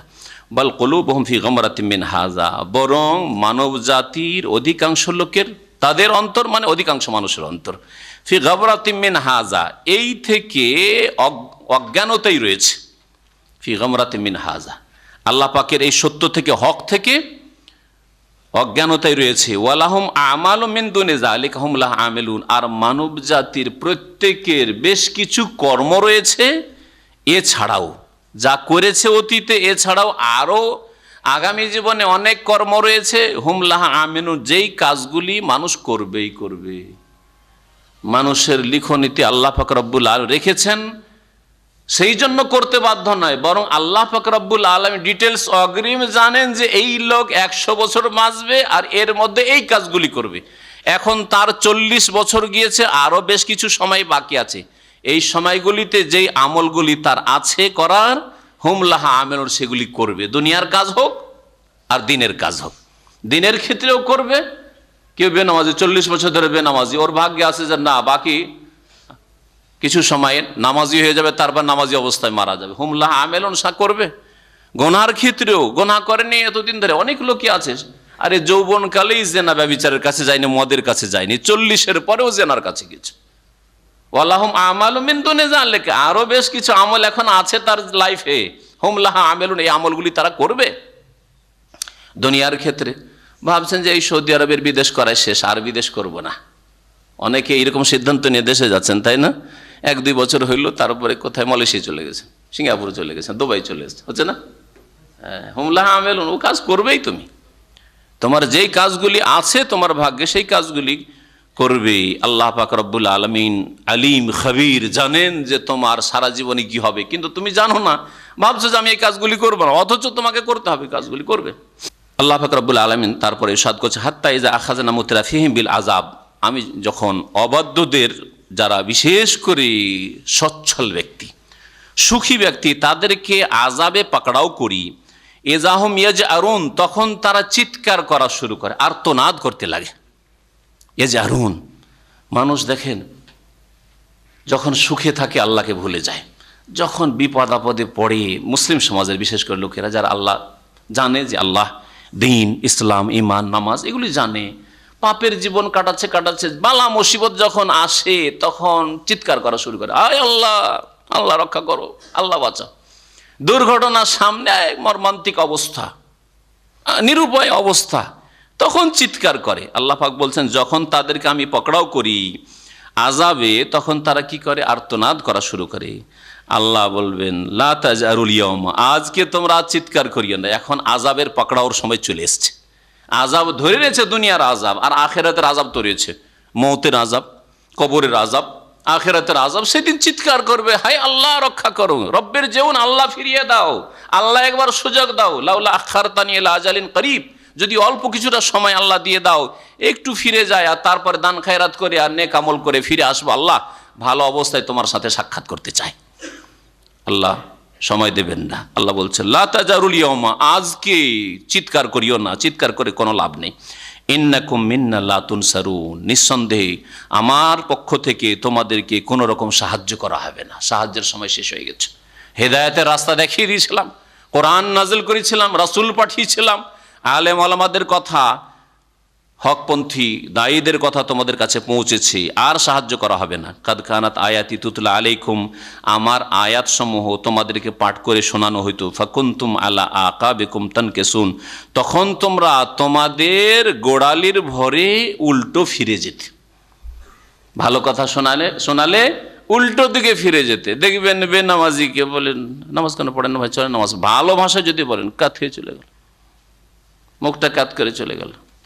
বেপর্দা মহিলা, পর্দা কেন করেন না, মুখটা কাত করে চলে গেল, মানল না। হ্যাঁ, এইরকমই যে কোনো পাপীকে যখন আপনি ভালো উপদেশ দেবেন তার কল্যাণের জন্য, উল্টো দিকে ফিরে যায়।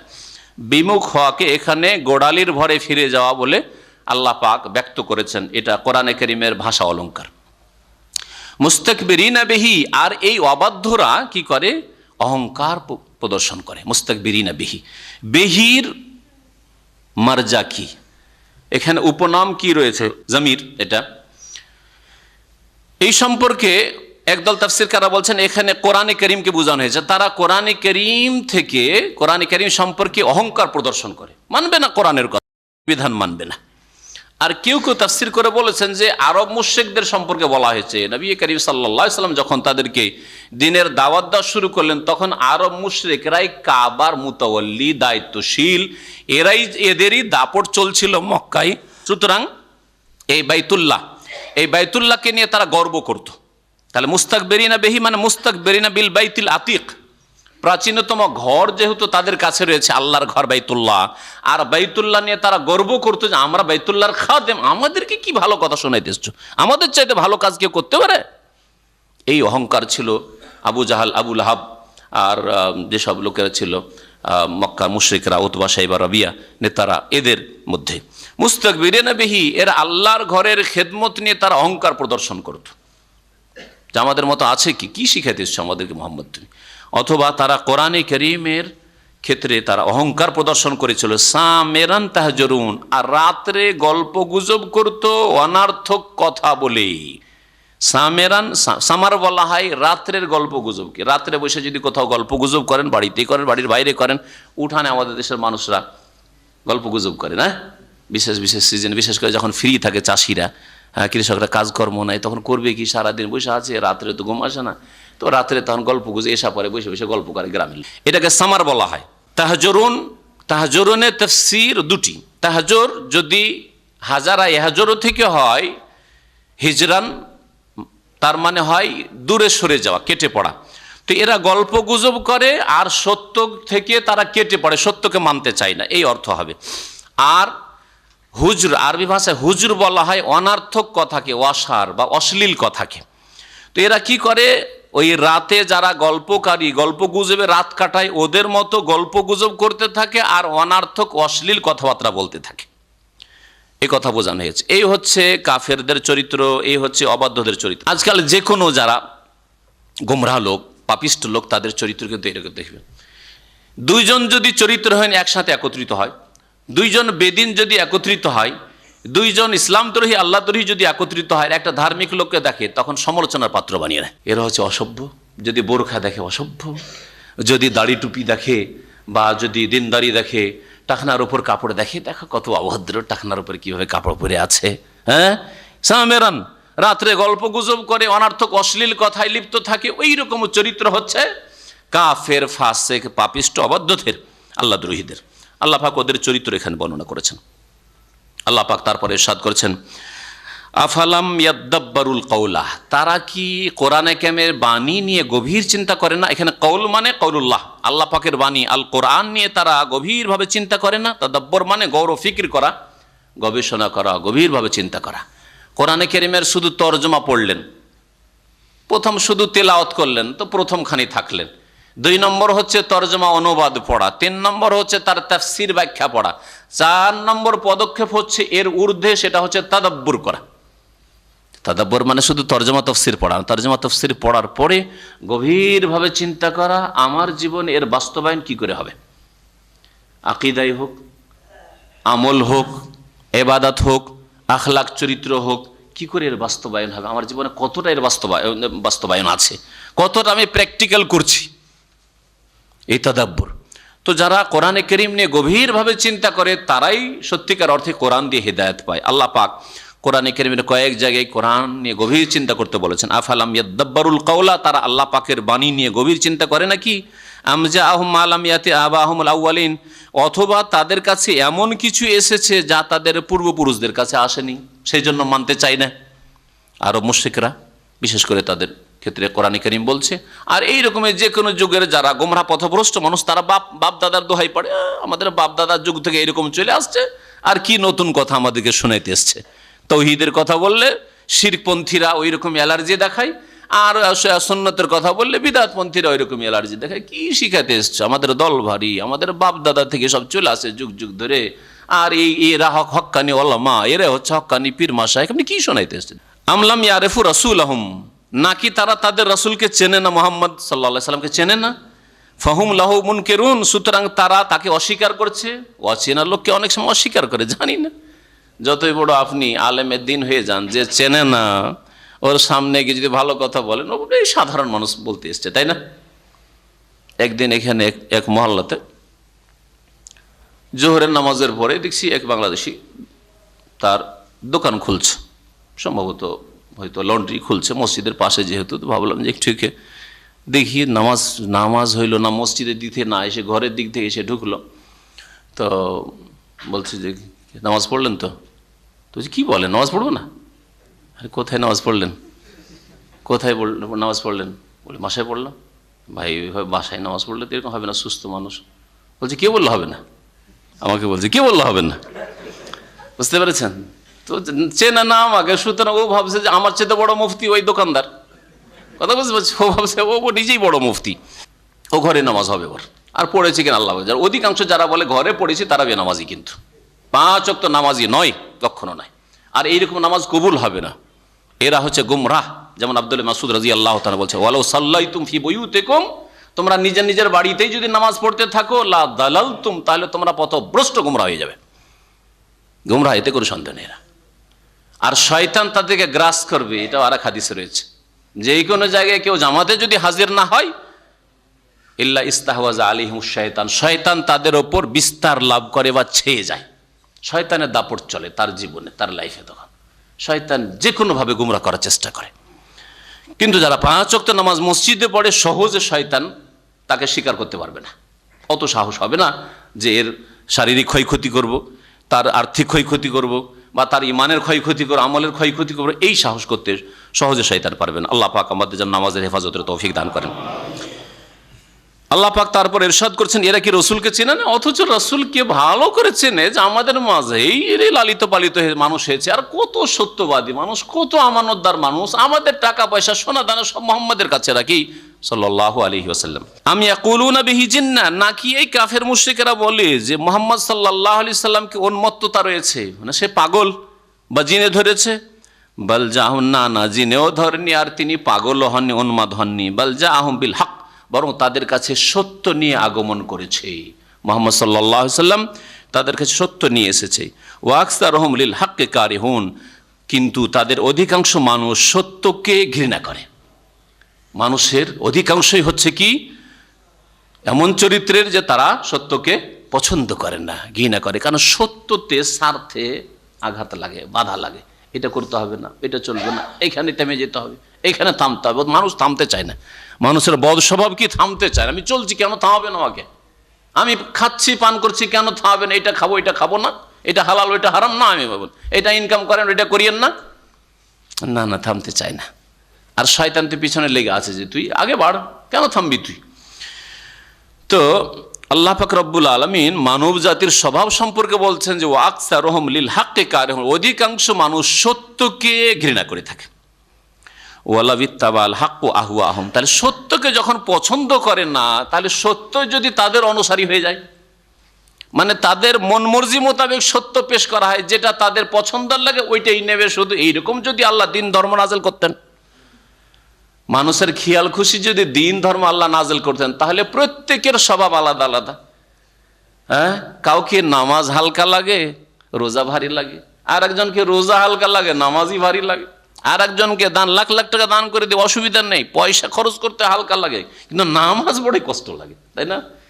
তাহলে আল্লাহ কোন দিন নাজিল করবেন? নামাজ নাজিল করবেন না রোজা, না যাকাত, না হজ, না কি নাজিল করবেন আল্লাহ পাক রব্বুল আলামিন? বিশৃঙ্খলা সৃষ্টি হয়ে যাবে, তারপর আল্লাহর আযাব নেমে আসবে। এই জন্য আল্লাহ পাক রব্বুল আলামিন বলছেন যে ওয়ালা বিত্তাবাল হাক্কু আহওয়াহুম, সত্য যদি তাদের কুপ্রবৃত্তির, তাদের মন মেজাজের, তাদের খেয়াল খুশির অনুসারী হইতো, তাহলে কি হয়ে যেত? লাফাসাদাতিস সামাওয়াতু ওয়াল আরদ, তাহলে আকাশসমূহ আর জমিনে বিশৃঙ্খলা সৃষ্টি হয়ে যেত, বা আসমান জমিন কি হয়ে যেত? লন্ডভন্ড হয়ে যেত। ওমান ফিহিন, আর যা কিছু এই দুইয়ের মাঝে রয়েছে, আকাশে এবং জমিনে যা কিছু, সব কিছু ধ্বংস হয়ে যেত। পৃথিবীতে বিশৃঙ্খলা সৃষ্টি হয়ে যেত, আল্লাহ পাকের আযাব নেমে আসতো, সব ধ্বংস হয়ে যেত। বাল আতাইনাহুম বিযিকরিহিম, বরং আমি তাদের উপদেশ তাদের কাছে নিয়ে এসেছি। আতাইনাহুম বিযিকরিহিম, তাদের কাছে আমি উপদেশ পাঠিয়েছি, উপদেশ দিয়েছি তাদেরকে। আতা মানে আশা, আতায়াতি জারাবায়াজরাব, কিন্তু বা যখন তার সেলা প্রিপোজিশন আসে তখন তার অর্থ হয়ে যায় নিয়ে আসা।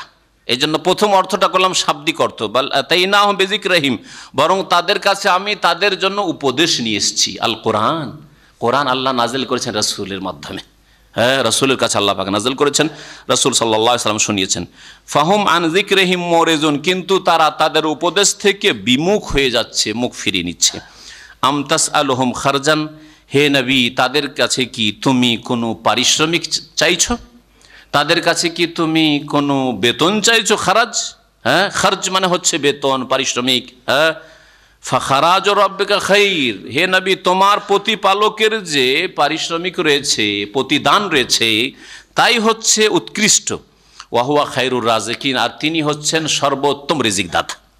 মুহাম্মদ সাল্লাল্লাহু আলাইহি সাল্লাম কারো কাছে একটা পয়সাও চাননি। তোমাদের কাছে চেয়েছেন কোনো পয়সা?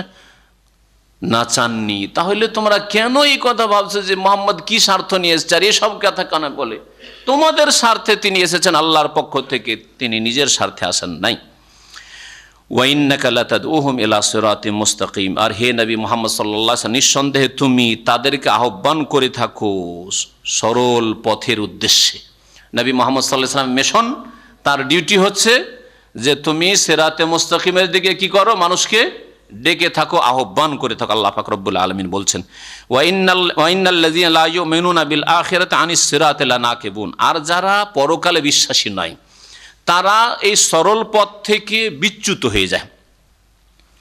অধিকাংশ মানুষের পথভ্রষ্ট হওয়ার কারণ হচ্ছে পরকাল সম্পর্কে সন্দিহান হওয়া বা পরকালে অবিশ্বাসী হওয়া, আখেরাত সম্পর্কে গাফিলতি। আখেরাত সম্পর্কে যে যত বেশি সজাগ, সে তত বেশি সংশোধিত মানুষ, তত বেশি ভালো মানুষ হতে পারবে। কারণ আল্লাহ পাক এক হচ্ছে তৌহিদ, আল্লাহ দেখছেন, আল্লাহ শুনছেন, আল্লাহ পাকের ক্ষমতার বাইরে যেতে পারবো না, আল্লাহর কাছে সব কিছু রেকর্ড হয়ে গেল, ফেরেশতা রেকর্ড করে নিলেন, মালায়েকা রেকর্ড করে নিলেন। এই ঈমান, আল্লাহর প্রতি ঈমান, এবং আল্লাহ পাক রব্বুল আলামিন যে আলিমুন খাবীরুন সামিউ, আল্লাহ জানছেন, সূক্ষ্ম খবর রাখছেন, আল্লাহ সব কিছু শুনছেন, বাসীরুন সব কিছুই দেখছেন, এই কয়েকটা আল্লাহ পাকের গুণ শক্তভাবে মজবুত করে বিশ্বাস করলেই তো ঈমান মজবুত হয়ে যায়। আর তারপরে আল্লাহ দেখলেন, আল্লাহ শুনলেন, আল্লাহ খবর রাখলেন, আল্লাহ জানলেন, আল্লাহ পাক রেকর্ড করিয়ে রাখলেন ফেরেশতাদেরকে দিয়ে। আল্লাহ পাকের কাছে মুহাসাবা হবে, জবাবদেহি করতে হবে, হিসাব দিতে হবে। আখেরাতকে যারা বিশ্বাস করে তারাই নিজের সংশোধন করতে পারে, তারাই হকের দিকে ফিরে আসতে পারে। আল্লাহ পাক বলছেন যে যারা পরকালে বিশ্বাসী নয় তারা সরল পথ থেকে বিচ্যুত না কেবন ওয়ালাউ রাহিমনাহুম, আমি যদি তাদের উপর দয়া করেও দিই পৃথিবীতে আর ছাড় দিয়ে দিই, ওয়া কাশাফনা মা বিহিম মিন দুররিন, আর তাদের ওপর যে দুর্দশা এসছে, তাদের যে ক্ষয়ক্ষতি বা বিপদ আপদ এসেছে, দারার মানে হচ্ছে নোকসান, ক্ষয়ক্ষতি, তাদের ওপর যে বিপদ আপদ এসেছে তার যদি আমি দূরীভূত করে দিই, তারপরে কিন্তু সংশোধন হবে। আল্লাহ পাকের আযাব যখন আসে, কোনো পরিবারের উপর আযাব আসলো, কোনো ব্যক্তির উপর আযাব আসলো, কোনো গ্রামে আযাব আসলো, কোনো অঞ্চলে এলাকায় দেশে আযাব আসলো, আল্লাহ বলছেন যে তাদের উপর দয়া করে যদি এই আযাব আমি দূরও করে দিই, তারপরেও কাফের, মুশরিক, অবাধ্য, গুনাহগার, নাফরমান, বেনামাজি কয়দিনে নামাজ পড়ে? মা মারা গেছে 1 সপ্তাহ 2 সপ্তাহ নামাজ পড়লো, বাপ মারা গেছে 1-2 সপ্তাহ নামাজ ধরে নিল, স্ত্রী ছেলে মেয়ে মারা গেছে খুব একটু কান্নাকাটি করলো আর 1 সপ্তাহ নামাজ একটু ধরে দিয়ে মসজিদে আসছে, তাই না? দেখা যায় আমাদের সমাজের মুসলিমদেরকে এইরকম দেখা যায়। তারপরে নেই, রমজান মাস আসলে একটু মসজিদে আসলো, তারপর সারা বছর 11 মাস নেই। আল্লাহ পাক বলছেন যে তাদের উপর দয়া করে যদি তাদের বিপদ আপদ আমি দূরও করে দিই, লালাজ্জু ফি তুগয়ানিহিম ইয়ামাহুন, তারপরেও তারা অবশ্যই তাদের অবাধ্যতার, ভ্রষ্টতায় ঘুরপাক খেতে থাকবে। লাজ্জা ইয়ালুজ্জ মানে পানির গভীরে চলে যাওয়া, আর তুগয়ান মানে হচ্ছে বাড়াবাড়ি, সীমা লঙ্ঘন, অবাধ্যতা। তাহলে অবাধ্যতাই তারা কি করবে? অবাধ্যতার গভীরে চলে যাবে। ইয়ামাহুন মানে হচ্ছে ঘুরপাক খাওয়া, তারা ঘুরপাক খেতে থাকবে এই গুমরাহিতা, তাদের বাড়াবাড়িতে। ওয়ালাকাদ আখাযনাহুম বিল আযাব, আর নিঃসন্দেহে তাদেরকে আমি আযাব, শাস্তি দিয়ে পাকড়াও করে থাকি। ফামাস্তাকানু লিরাব্বিহিম, কিন্তু তারা তাদের প্রতিপালকের সামনে বিনয়ী হয় না। ইস্তাকানা মানে বিনয়ী হওয়া, তাদের প্রতিপালকের সামনে নত হয় না। দুটি অর্থ করতে পারেন। যখনই আল্লাহ পাকের আযাব আসছে, দেখছেন আপনি পারিবারিক সমস্যা, স্ত্রী নিয়ে আপনি খুব লজ্জাকর অবস্থা, আপনার মেয়েকে নিয়ে আপনার খুব লজ্জাকর অবস্থা, মুখ দেখাইতে পারছেন না, আপনার কলহ বিবাদ, ভাই আপনার আত্মীয় স্বজনদের সাথে এরকম, এগুলোকে আল্লাহ পাকের আযাব ধরে আপনি সংশোধন করেন? কি সমস্যা আছে যে আল্লাহ পাকের এরকম আযাব আসছে? কেন এই সমস্যা? ছেলেকে এত টাকা পয়সা খরচ করে পড়াশোনার জন্য দিলেন, না মাদ্রাসায় পড়াইতে পারলেন না, স্কুলেই পড়াইতে পারলেন, কিছুই করতে পারলেন না, কেন? চিন্তা করেন তাহলে কোথায় রোগটা, কোথায় কারণটা, কোথায় লুকিয়ে আছে? পয়সার ক্ষয়ক্ষতি, শারীরিক ক্ষয়ক্ষতি, বালা মুসিবত, দুর্ঘটনা, অ্যাক্সিডেন্ট, কেন? চিন্তা করেন। আল্লাহ পাক বলছেন ফামাস্তাকান, আল্লাহ পাকের আযাব আসছে কিন্তু মানুষ তাদের রবের সামনে বিনয়ী হয় না, নত হয় না। বিনয়ী হইতে হবে তাহলে। ওমা ইয়াতাদাররাউন, আর আল্লাহ পাককে কাকুতি মিনতি করে ডাকেও না। তাদাররা মানে হচ্ছে কাকুতি মিনতির সাথে দোয়া করা, আল্লাহকে ডাকা। মানুষের তাহলে উচিত যে আল্লাহর আযাব যদি আসে, ব্যক্তি জীবনে হোক, পারিবারিক জীবনে হোক, সামাজিক ক্ষেত্রে হোক, রাষ্ট্রীয় ক্ষেত্রে হোক, জাতির ওপর হোক, যে কোনো ক্ষেত্রে হোক, আর্থিক ক্ষেত্রে হোক, মানসিক ক্ষেত্রে হোক, কি করবে? আল্লাহর সামনে বিনয়ী হবে, আল্লাহর দিনকে মানার চেষ্টা করবে, আর আল্লাহর সামনে কাউকে তো মিনতি করে দোয়া করবে, কাঁদবে খালেস অন্তর থেকে, যে সর্বদার জন্য আমি সংশোধন করলাম না, টেম্পোরারি বালা মুসিবত এসছে সেই জন্য, আর যখনই এই বালা মুসিবত ফুরিয়ে গেল, সুখ আসলো, আবার ভুলে গেলাম, এইরকম হইলে হবে না। আল্লাহ অন্তর্যামী। হাত্তা ইযা ফাতাহান আলাইহিম বাবান আযাবিন শাদীদ, এমনকি আমি যখন তাদের সামনে কঠোর শাস্তির দ্বার খুলে দিই, মানে আল্লাহ পাকের আযাব যখন নেমে আসে, ইযাহুম ফিহি মুবলিসুন, তখন তারা হতাশ হয়ে পড়ে, তারা নিরাশ হয়ে পড়ে, আর কোনো কল্যাণ আসবে না। বালা মুসিবত যখন আসে আর চারিদিক থেকে যখন বিপদ আপদ ঘিরে নেই, তখন মানুষ নিরাশ হয়ে যায়। এই হচ্ছে মানুষের স্বভাব। কিন্তু মানুষের উচিত ছিল সংশোধন করা, আল্লাহর দিকে ফিরে আসা, আল্লাহর সামনে বিনীত হওয়া, আল্লাহ পাকের কাছে কাঁদাকাটি করা, তওবা ইস্তিগফার করা, আর দোয়া করা। যে কোনো আযাব আসুক, মহামারী আল্লাহ পাকের আযাব। আজকাল যে মহামারীগুলি আসছে, যে আপনার বিভিন্ন রকমের যেগুলোকে ফ্লু বলছেন অথবা ভাইরাস বলছেন, ভাইরাসগুলি আসছে ইদানিং, ভাইরাসের কথা শোনা যাচ্ছে, এগুলি আল্লাহ পাকের আযাব। আপনি এত হালকা করে নিয়েন না। সুতরাং আমাদের কি করা উচিত? আল্লাহর সামনে বিনয়ী হওয়া উচিত, আল্লাহর সামনে, আল্লাহর দ্বীনের সামনে, বিধানের সামনে নত হওয়া উচিত, এবং আল্লাহর সামনে কাঁদাকাটি করা উচিত, আল্লাহকে ডাকা উচিত। অনাবৃষ্টি, দুর্ভিক্ষ, বৃষ্টি হচ্ছে না, আল্লাহ পাকের আযাব। ঘূর্ণিঝড়, কালবৈশাখী ঝড়, আল্লাহ পাকের আযাব। আল্লাহর সামনে কান্নাকাটি করেন। মুসলিম জাতি খুন হচ্ছে, মুসলিম জাতির উপর জুলম অত্যাচার হচ্ছে আসামে বর্তমানে, মুসলিম জাতির জুলম অত্যাচার হচ্ছে বার্মায়, মুসলিম জাতির উপর জুলম অত্যাচার হচ্ছে সিরিয়ায়, মুসলিম জাতির উপর জুলম অত্যাচার হচ্ছে আফ্রিকায়, মুসলিম জাতির উপর জুলম অত্যাচার হচ্ছে ফিলিস্তিনে। ফামাস্তাকানুলি রব্বিহিম ওয়া ইয়াতাদাররাউন। কিন্তু মুসলিম জাতি না আল্লাহর সামনে বিনয়ী হচ্ছে, আর না আল্লাহর সামনে কাকুতি মিনতি করছে, দোয়া করার তৌফিক হচ্ছে। আল্লাহ পাক আমাদের সংশোধন করার জন্য তৌফিক দান করেন। আল্লাহ পাক রব্বুল আলামিন আমাদের অন্তরের ইসলাহ করার তৌফিক দান করেন, অন্তরে আমাদের ঈমানকে যেন মজবুত করে দেন। আল্লাহ পাক রব্বুল আলামিন 5 ওয়াক্ত সালাত কায়েম করার জন্য তৌফিক দান করেন। আল্লাহ পাক রব্বুল আলামিন যেন তওবা করে তাঁর দিকে ফিরে আসার তৌফিক দান করেন। তাঁর রহমত যেন আমাদেরকে দুনিয়াতে আখিরাতে দান করেন। আল্লাহ পাক আমাদের সকল ভাই বোনদেরকে, মুসলিম ভাই বোনদেরকে, যারা এখানে আছেন অথবা অনলাইনে আছেন বা যারা নেই, আসার সুযোগ পায়নি, আল্লাহ পাক সকলকে হেদায়েতের উপর রাখেন, আর সকলকে আল্লাহ পাক যেন জান্নাতুল ফিরদৌস দান করেন।